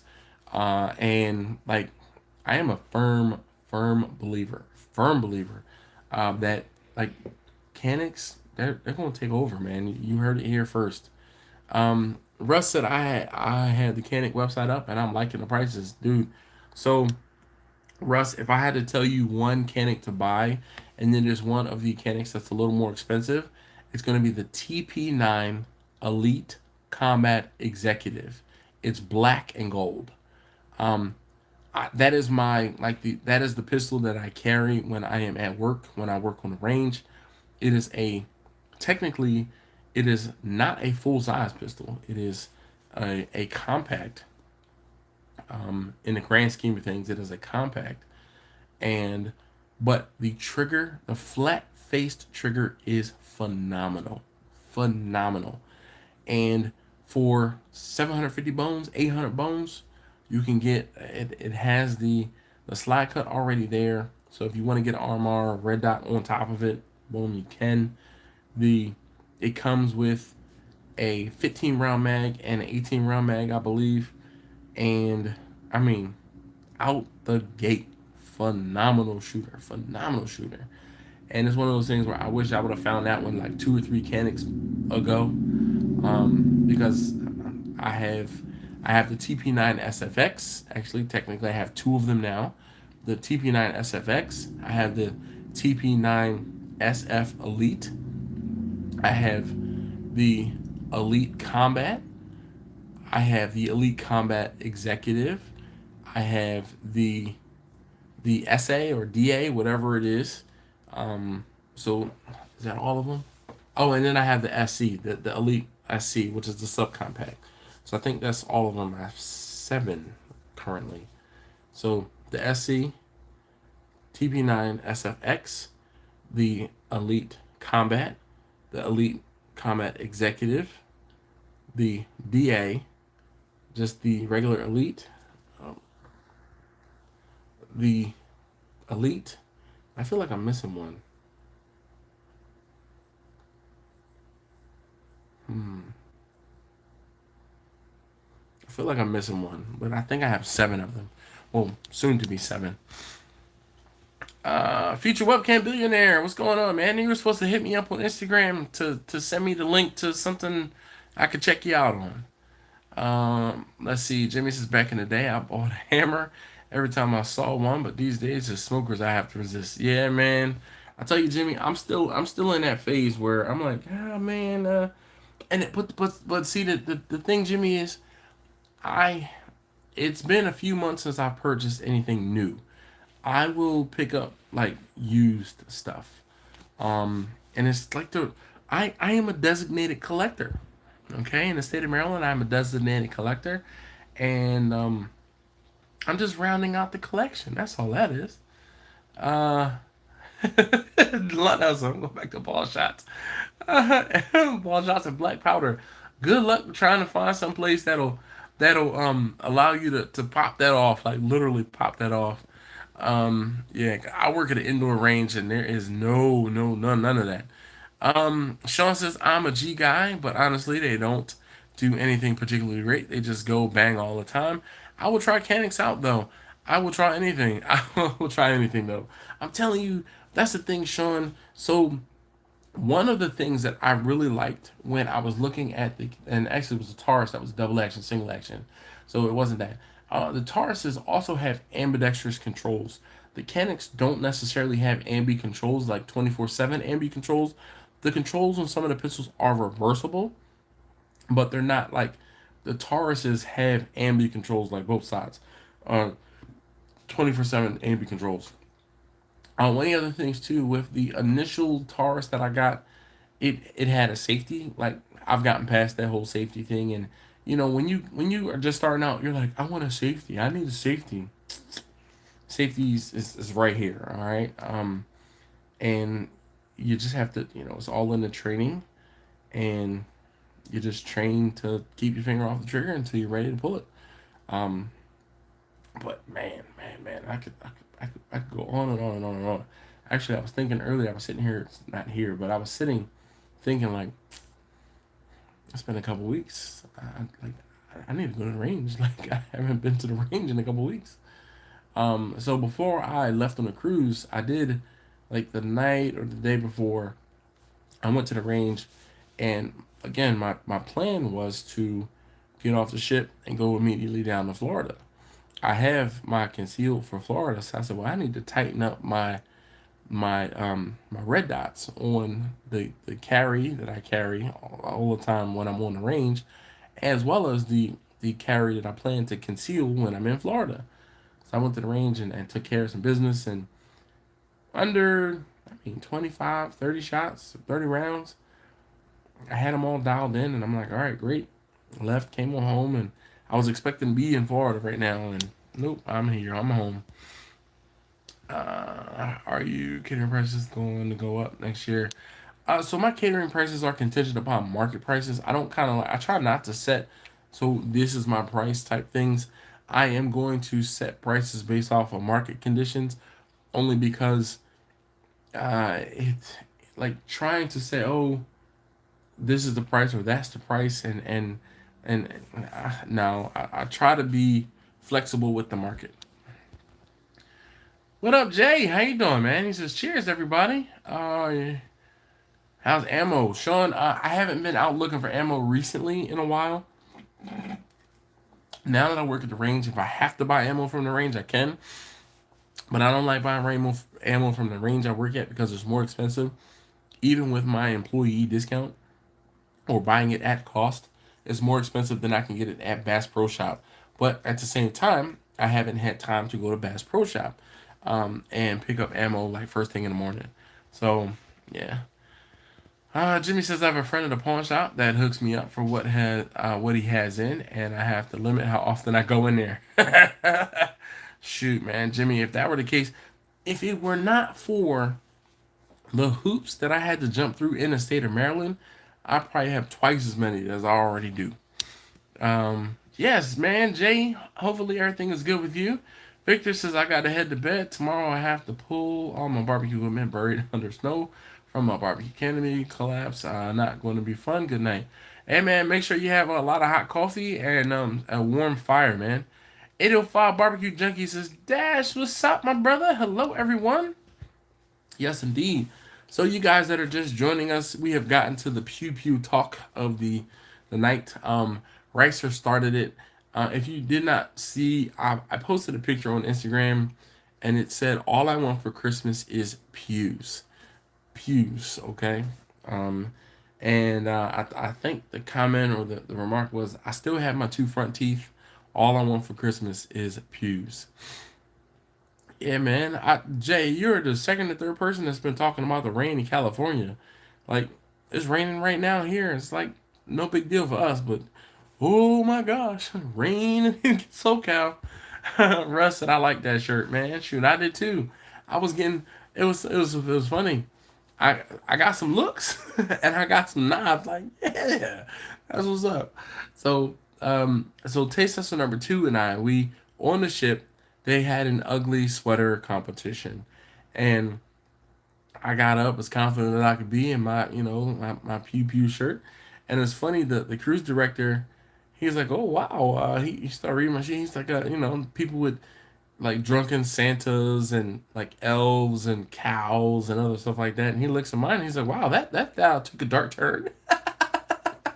Sorry. But there were a couple of folks in the crowd that got it.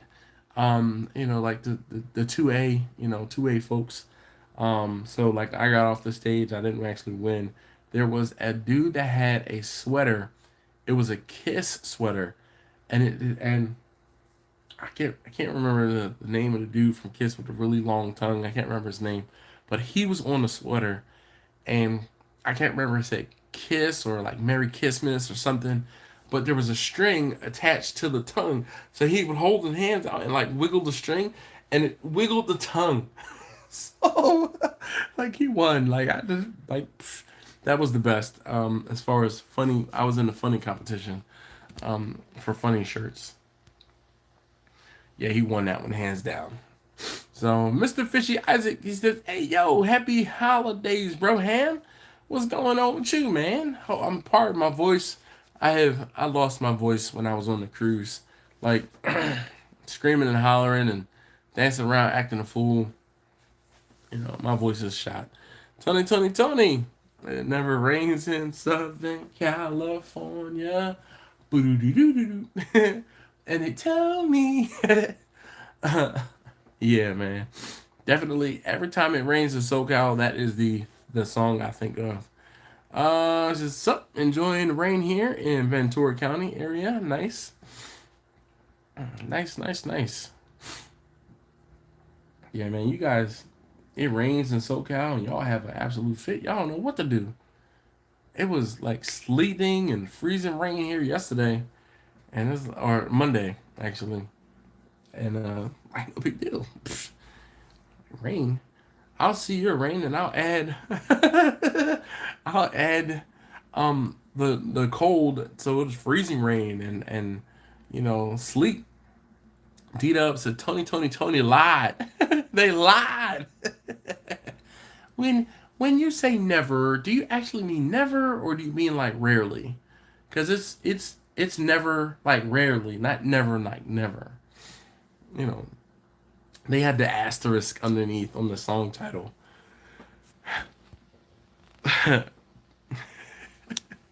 You gotta hit them with the asterisk, man. You can't say never because then you'll get sued. So they put it never rains in Southern California asterisk.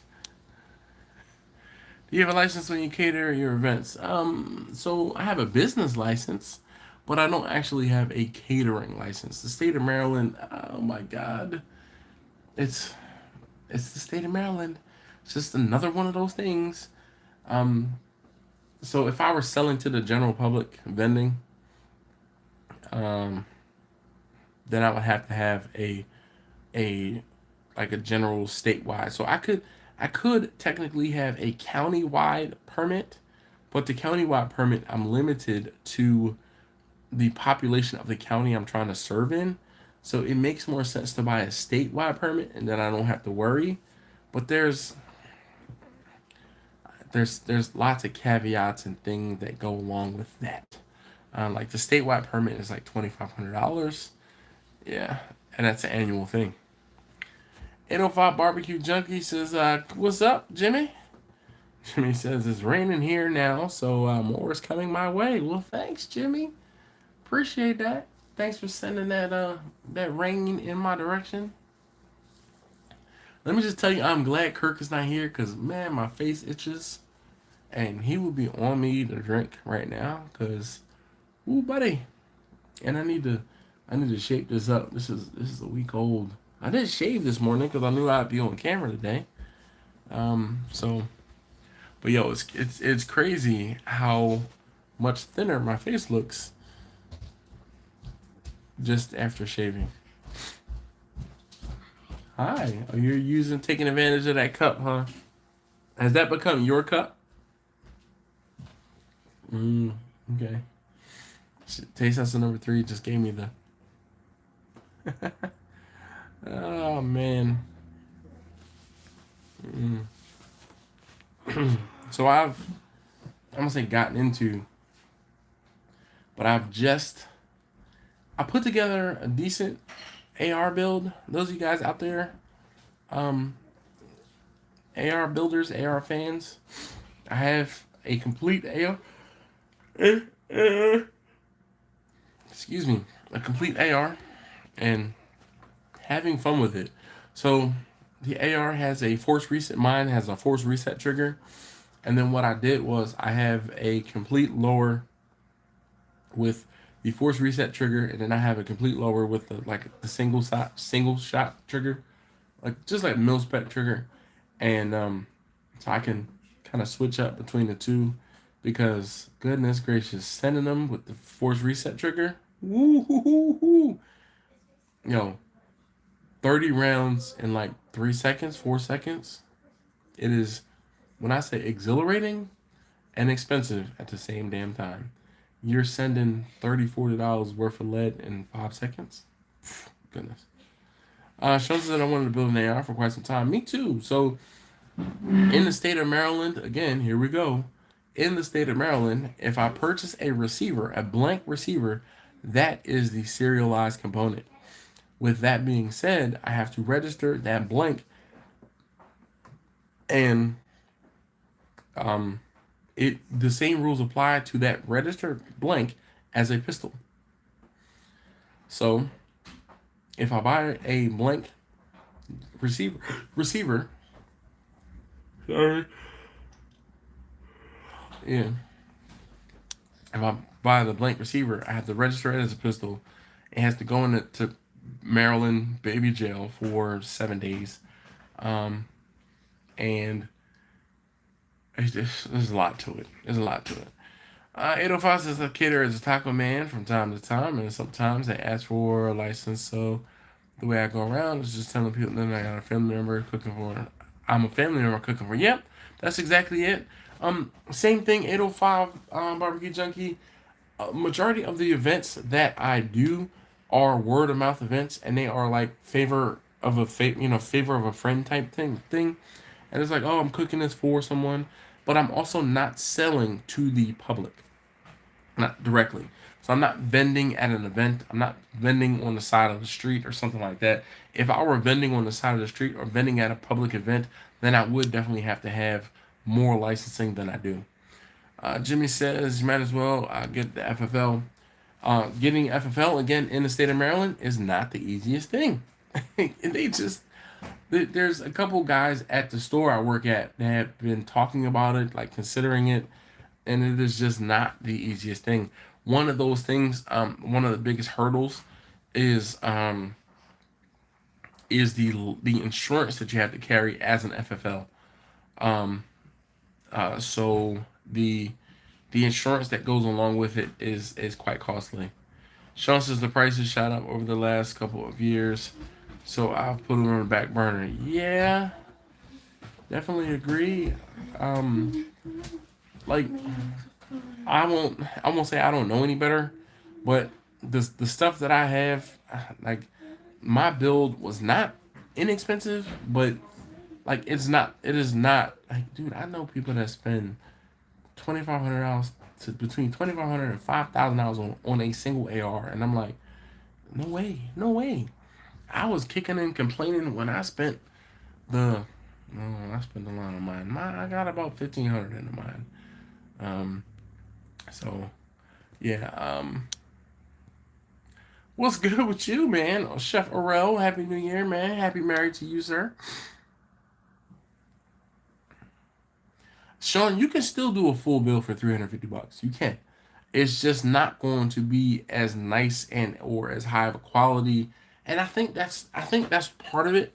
Like a lot of these ARs have gone boutique, all right? And you can get these special barrels, you can get the special triggers, you can get special lowers, you can get the special receivers, you get the special braces, you get special uppers, you get special rails. All of those things are special now. Whereas um, before was like it was mil spec. Folks don't want mil spec anymore, man. They want higher tolerances, better tolerances. They're like, I'm building the AR, not an AK. Now, AK guys, AKs are sloppy, man, sloppy. Uh, Russ says, dang, I thought my 1100 was awful. Nah, man. Barbecue Junkie says, you guys have a happy new year. Yes, sir. You too. Man, come on with the what is that? We're getting folks like coming in just dropping random letters and numbers and stuff. Goodbye. Deuces. Yeah. There's a guy at the range, and but I'll tell you the difference in um the difference in some of that like basic mil spec stuff to the higher end boutique stuff. Yo, it's night and day. It's one of those things where I I understand why someone spent this amount of money on that thing. Like I understand it. So, jeez, like goodness, did I shoot it? I think he did let me shoot it. His AR, man, a nice grip, nice trigger, lovely barrel, the brace, all that was lovely. He had a light setup on it. Um, And then like the brace, yo, the sight he had on it, the reticle, man.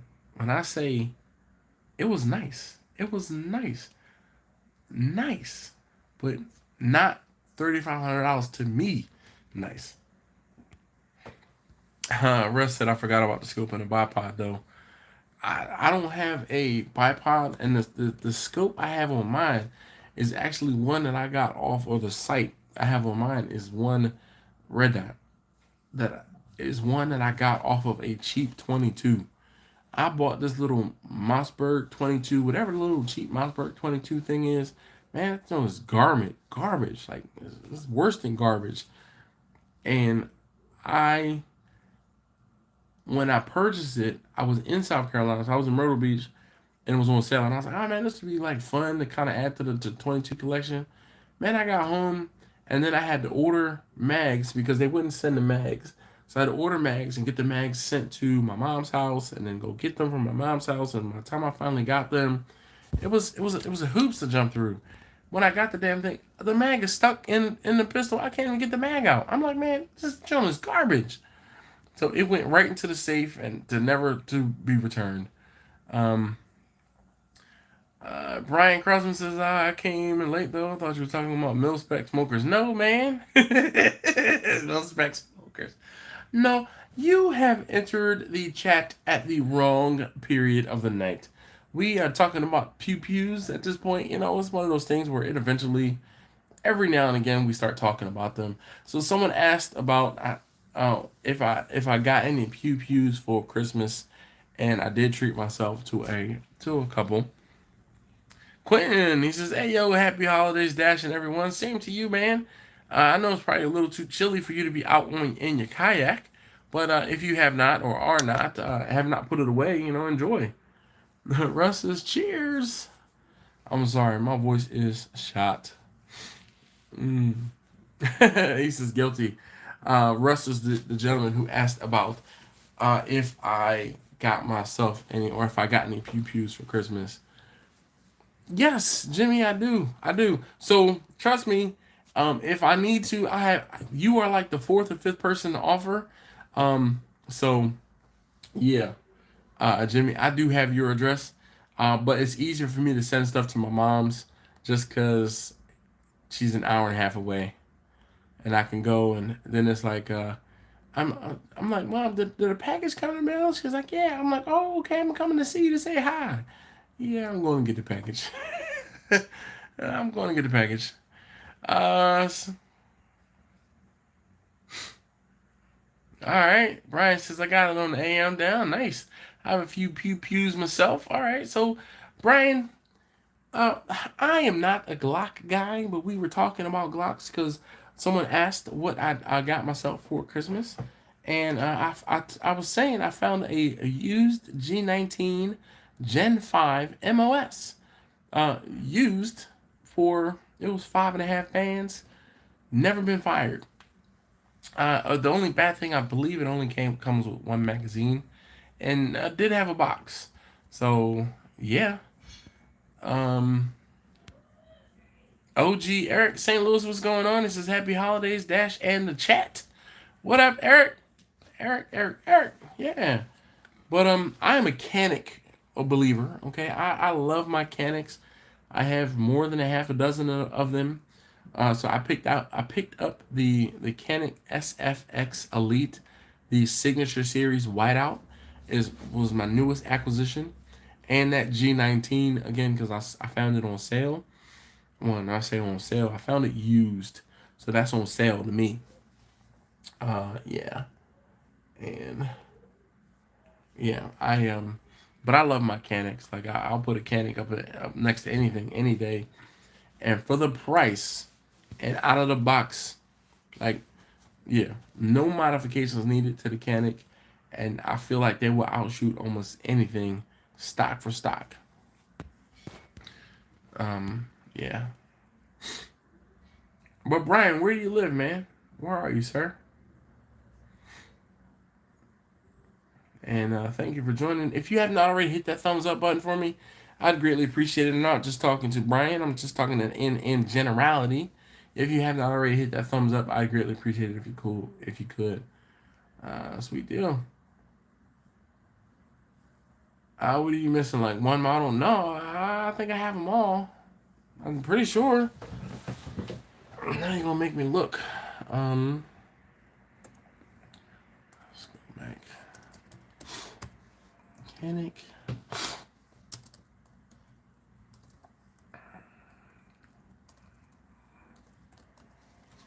Let's see. Mechanic USA Superior Firearms. Wait, I just saw something. Let's see here.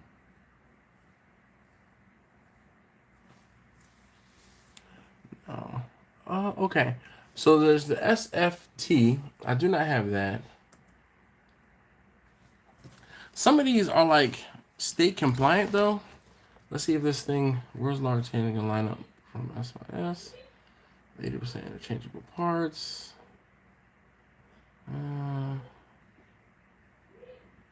Oh, so you know what? I do not have any of the Canic. They do have the Mede. The new Medes are, yeah, I don't have any of the Medes. So there's SFX, SFT, SF Elite, SA, the Sub Elite. So that's the SC. I'm waiting for this picture to load. So I don't have any of the Medes. Come on.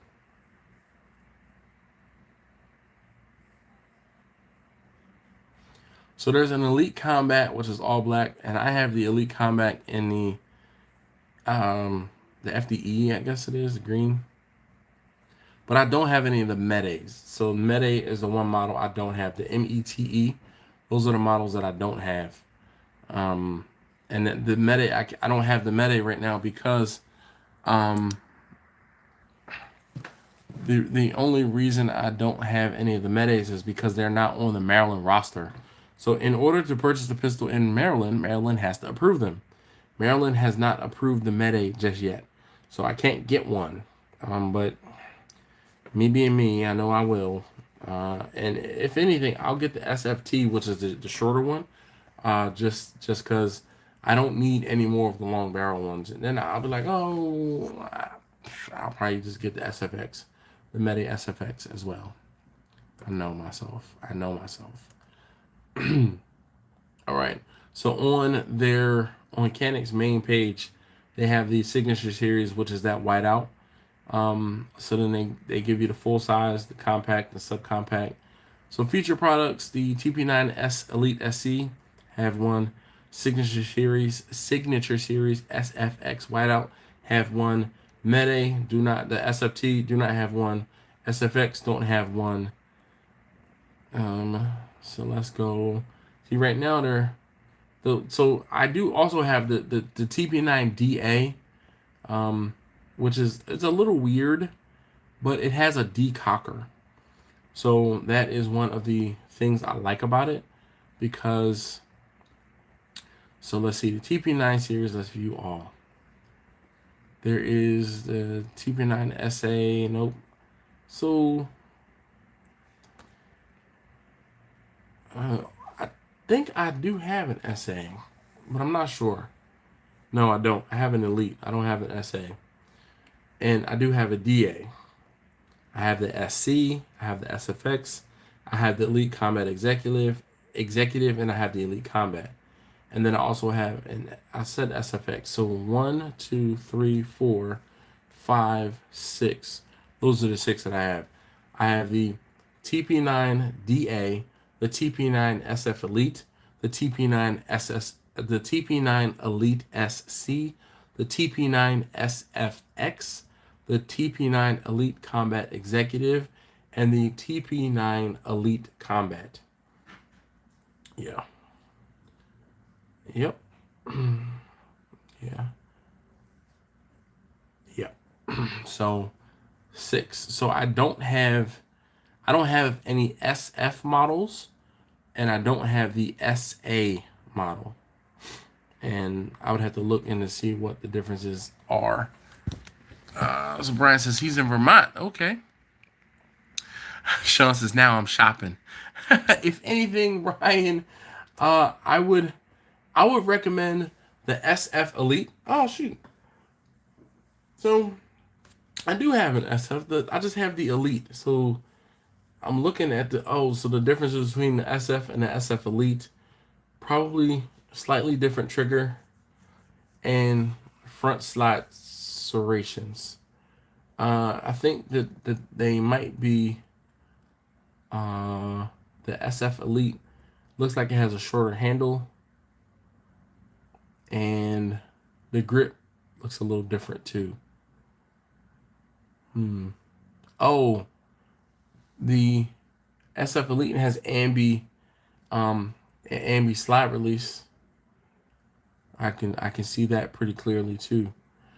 So Sean, if I had to look, I'm gonna point you to the SF Elite, the Elite SC, or the Elite Combat.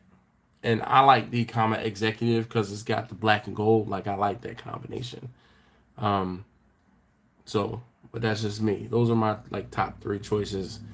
With the SF Elite being like probably number 1. Also, let's see. I can't tell if it has. Oh, so the SF Elite does not have slide cut. Where the Elite SC does. It does come with the slide cut, and you can co-witness, as well as the Elite Combats also have the slide cut for the red dots, and I'm a big fan of red dots. So there's that. Brian says the Metalux competition. So the longer barrels are better or decent for competitions, but I shot the competition. I told you guys a month or 2 ago I did a competition, and I used the Elite Combat, and I did okay. I mean, I finished 13th with the fact it was my first competition, never done a competition. I finished 13th out of 21 or 22 folks. So yeah. Brian says I'm mostly a hunter. My pick happens to be my biggest turkey, Remington 870 Super Mag. So I was talking to one of my cousins a week or 2 ago, it's probably about 3 weeks now, and he was talking about how he was going to take me turkey hunting.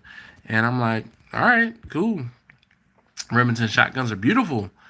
Jimmy says they're good, and that's it. Yeah, I love my 870, 11 turkeys with it. Wow. Whatever you do with mine. Oh man, no. Oh, Lonell says whatever you do, don't ever buy High Point. I know better, Lonell. I know better. I was not swayed by that introductory. That price point. I got into pistols, firearms before High Point came out, so I was purchasing Tauruses, and folks crap on Tauruses left and right. They crap on Tauruses. So like, I'm kind of glad that High Point is out there now, because people like the heat has been taken off of Tauruses. Like, people don't poop on Tauruses nearly as much as they poop on High Points, but for good reason. High Points, like, they suck. Like, they suck. It's one of those things where we have jokes at the range where it's like, oh man, whatever you do, don't make me touch a High Point. Like, whatever you do, like, if somebody comes in and has a problem with the High Point, it's like you gotta clean and sanitize your hands and wear gloves, like to touch, just to touch it. And it's a joke, but it's not a joke. Like, it's serious. They are craptastic, man. But I'm not going to yuck someone else's yum. If that's all you can afford, if that's all you have the capability to buy, then send it. You will quite possibly regret that purchase. But it's one of those things, like, how people crap on electric smokers? That's how people are crapping on the High Points. But guess what? They're getting people into the game. So I can't be mad at it. Brian says nothing beats a Mosin Nagant. Oh man, I can say that I have popped off one of those, and I'm like, I get it and don't get it at the same time. Like, why? Why? There's no need for that right now. What else is yes? I like, for what? Like, there's no nostalgia factor in it for me. And I I never played Call of Duty, never played Gears of Warfare, none of those, you know, shoot 'em up, first person shooting games. Nope, nope, nope, nope, nope, never. Uh, it's like a chebber, yeah. At least it goes bang. Yep, yep, and that's exactly it, Jimmy. But like there are places and things that even the high point isn't worth it. Like, and I understand that it's worth it for some people because of certain things, but yeah, there are some people get it, and they get it, they understand that, like, my whole thing is, I wish I would have found the elite combat executive sooner. And actually, it's not even that I wish I would have found it. I wish I would have purchased it sooner, because I purchased it, like, in the order of mechanics that I have, it should have been like number 4 versus number 6. Um, and it was the last one, and I think it was the last one that I could purchase. If it wasn't the last one, the executive and the elite were the last ones that I purchased. And I was like, no, no, no. And then I was like, all right, like, okay. And when I got it, I was like, oh man, I should have been had this. I should have been had this. And actually, I take that back. It was number 4 and 5, because number 6 was the DA. So number 7 is the whiteout. And man, I should have been had that one. Been had it. And it was just one of those things where I was like, I was looking at the price, and I just like, there's a reason why some of them cost as much as they cost. And man, it was, I should have been done it. I should have been done it. So when I tell people now, they're like, oh, well, which one should I get? I'm telling you, start with the higher end one. You buy once, you cry once. But I am glad to say that I have the other ones, because I have the experience of being able to tell the difference between them. And I can show people, like, I can tell people, okay, try this one, try that one, now try this one. Oh, like, my baby brother came down, him and his fiance came down, and I'm like, all right, what do y'all want to take?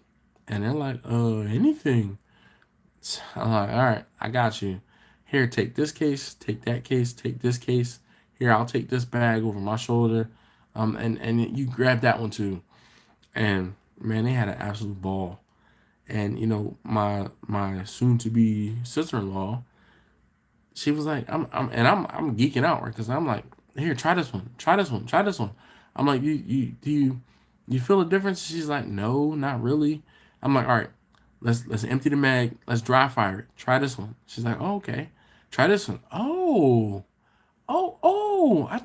yeah, okay. I can see the difference between these two. This one is easier. Yes. All right. And now put that against, because she's so focused on the bang. She's so focused on the bang that she couldn't take in anything else. So when I took the bang away from it, that's when she was focused on everything else. And it gave her a different experience when the bang was involved again. So Russ said, I'm 53, damn near played them all. So calm, then they were calling noobs. So I'll say that's Captain Newbie to you, sir. And the name was Porn. Yeah. I get it. I get it. I get it, Russ. Like I said, I never was into first person shooters. Now you give me a driving game, so Need for Speed or Need for Speed, Gran Turismo, I could sit and play that for hours on end.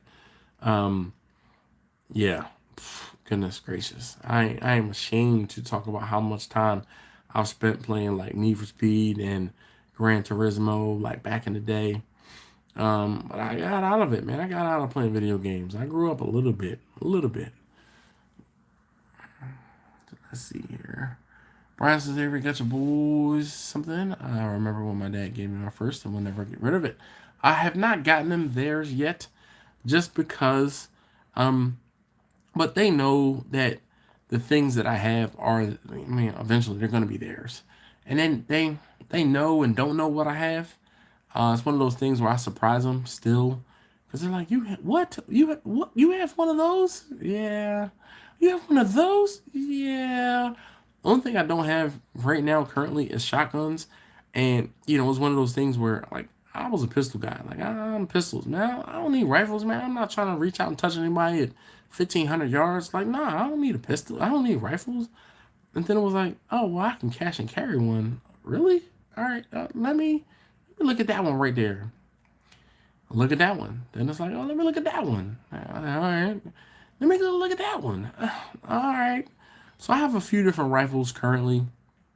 And, like, I have carbines. All right. So I have a 9mm carbine, a 40 cal carbine. That's the only 40 cal I own. I have a 22 carbine.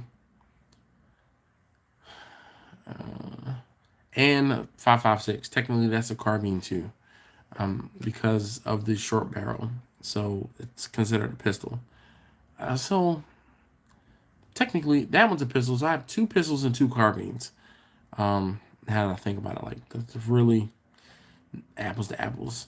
And I have a Ruger American, so a bolt action, so a magazine fed bolt action rifle.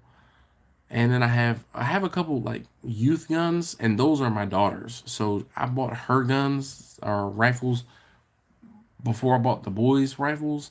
But the boys probably, yeah, I don't know. We'll figure out what they'll get, because you know they got to be 21 to purchase pistols in Maryland, and they got to jump through some extra hoops.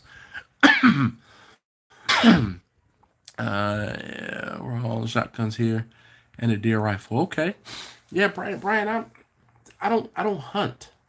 I live in a city, so me buying, like, that's what I'm saying. Like, me buying rifles, I don't need a rifle. Technically, the AR rifle I have, or the AR I have, is a pistol as well. I don't say I don't need a rifle, but it's one of those things where if a Ruger Precision rifle pops up, and if I were to look at a Ruger Precision, it probably would be a 17 HMR, just because I like the ballistics on that round. Like, looking into it, I have a friend that has been looking for a Ruger, so Ruger Precision rifles, or RPR, in 17 HMR, and I probably would join him on that. But then it's like, where do I take it? I'm gonna have to go to a range that's 2 hours away in order to shoot outdoor. There are outdoor ranges closer, but the outdoor ranges that are closer, like, they kind of suck. So there's another range it's like I said, it's 2 hours away, but it's dope. Like, you go in, you pay $20-$25, and you can shoot anything you want all day long. So you just go in early, you stake out a spot, and they have pistol ranges. They have a medium. They have pistol range. They have they have 2 pistol ranges, a mid to long range rifle, and they have a long range rifle. Brian says, I sold a 17 home bull barrel. Really?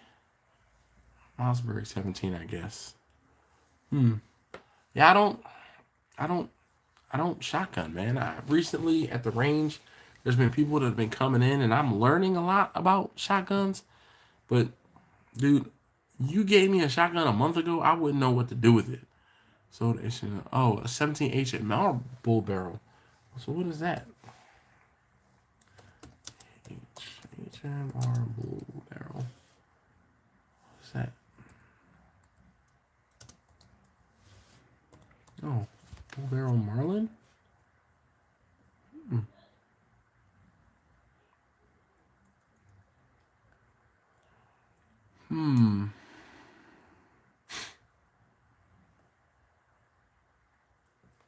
Bolt action rimfire, 17-inch tomorrow, 22-inch heavy barrel, 7 rounds.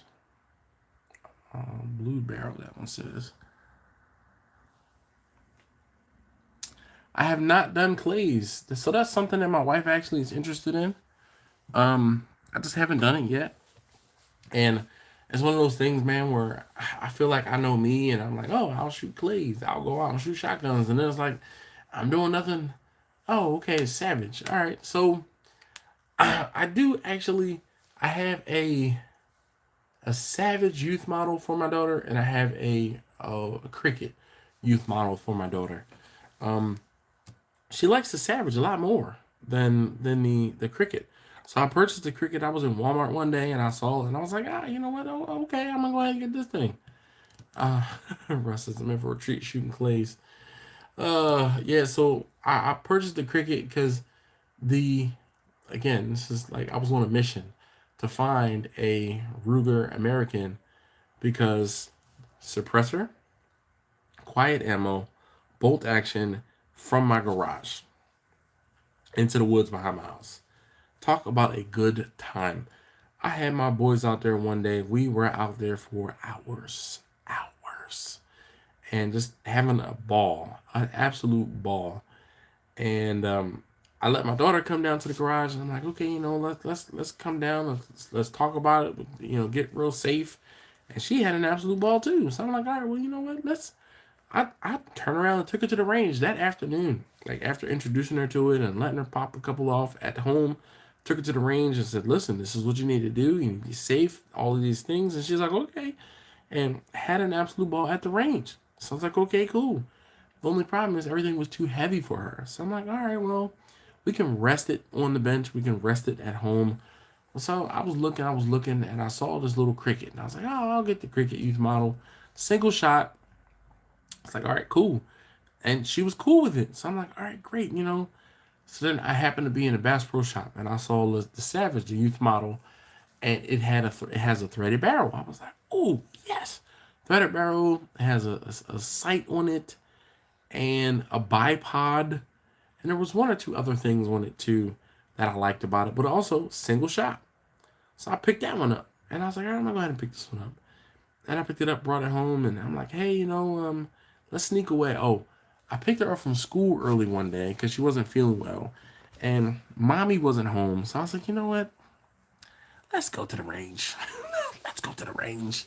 And I took the 2 youth models for her, for my daughter. And when I say, like, absolute ball, picking up the single shot, putting them in, click, click, click, click, click, boom, click, pow. Yo, absolute ball. Absolute ball. Last time we went to the range, she was actually a little disappointed that I didn't have. She's like, where are mine? I was like, I didn't bring them today. She's like, well, I'm like, okay, well, next time I'll make sure I have them. So she really likes them. And they fit her. Like, she's not old. I was saying old enough. She's not big enough yet for the bigger ones. But she handles them just fine. Like, it's just too heavy for her to hold, so she has to rest it on something, which is not a bad thing. She can become a precision shooter. Russ, I kind of know. I already know. He said I'm in for a treat again. Yeah, I already know. All right, guys. Well, we are 2.5 hours in, and I'm not tired because 2 energy drinks and I took a nap. So I'm like well on. Does anybody else want to talk about anything else? Because I could sit here and talk about pew-pews for the rest of the night. What did you guys cook for Christmas? I didn't even talk about what y'all cooked for Christmas. Somebody asked me what I was cooking for Christmas, and I was like, I ain't cooking a damn thing. I'm gonna be on a cruise.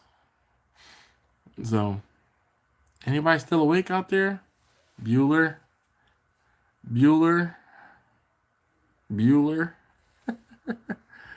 I know there's a bit of a delay.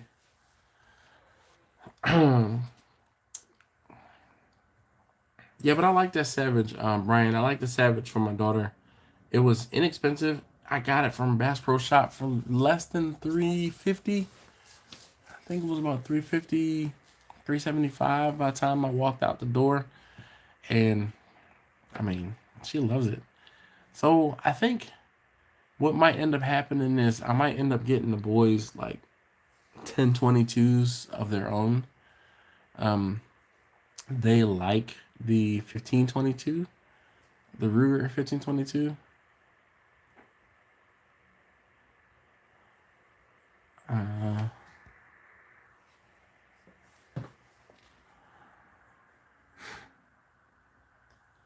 so Brian said I got a gift certificate from Lowe's. What do I get for a thermometer?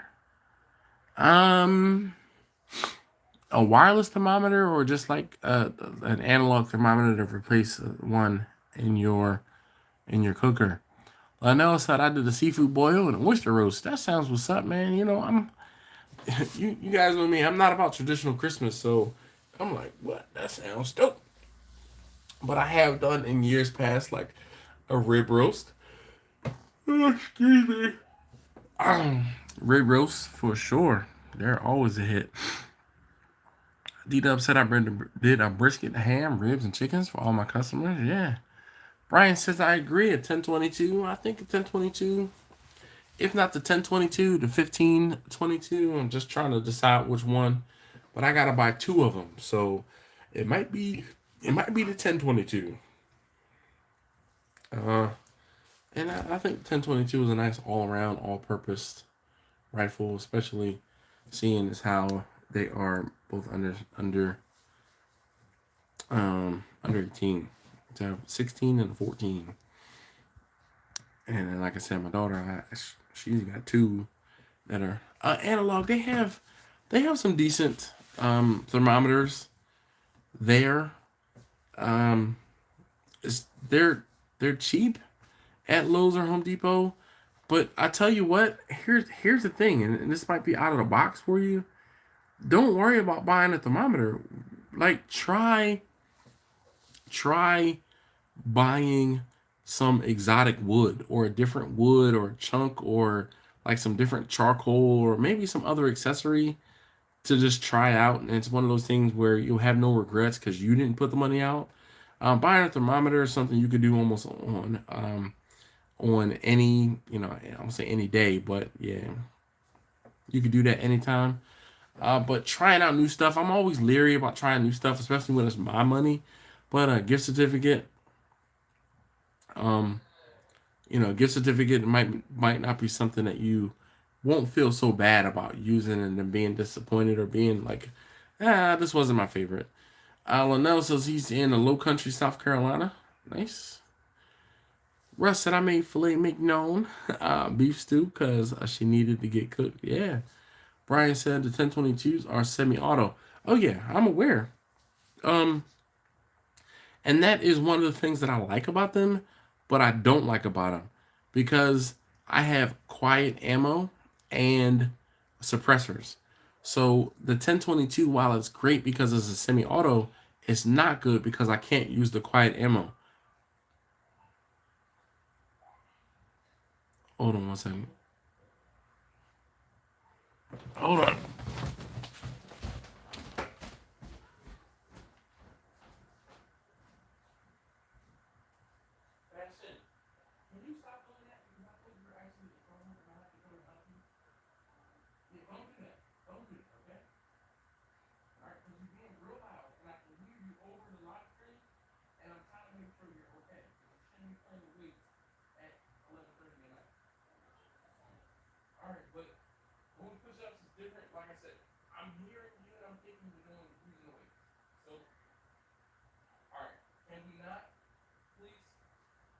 Thank you.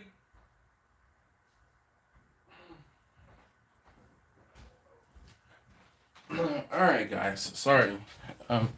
Taste tester number 2 and 3 are in the basement, and their weights down there. And I thought they were on the weights. They're doing push-ups, apparently. And taste tester number 2 is mimicking taste tester number 3. And the way he was making noise, I'm like, is he all right? Like, is he getting crushed by something right now? So. Russ said, I did have 3 medallions off at first. That's what's up. Steven says, I'm here. Man, Steven, kudos, man. Kudos.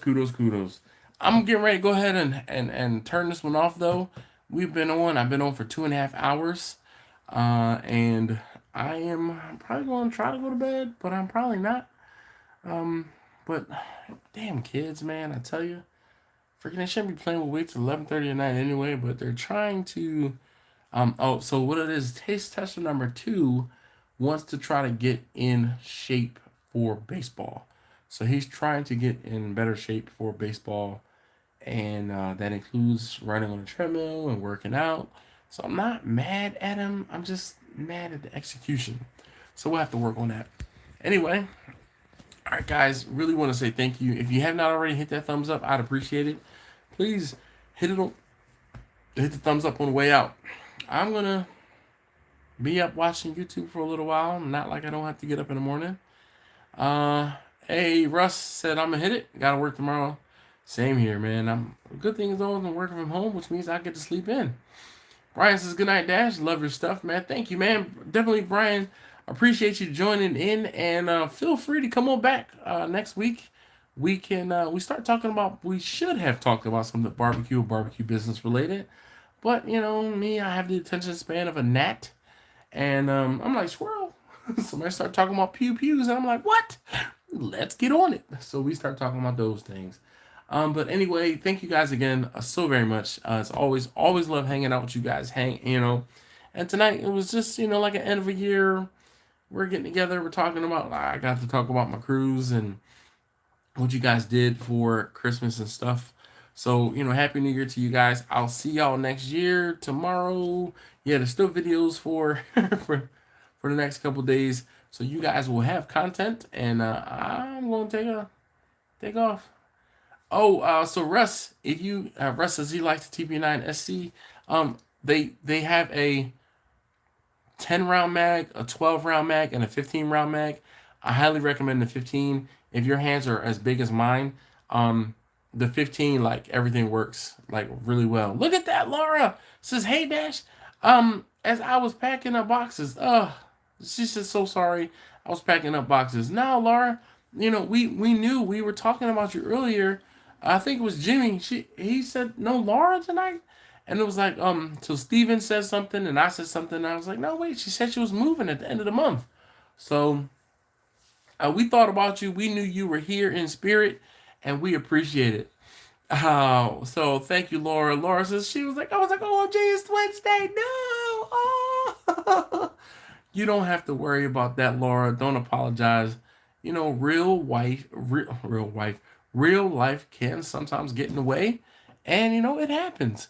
So I just appreciate the fact that you are willing to drop everything, literally drop everything, and come and join me.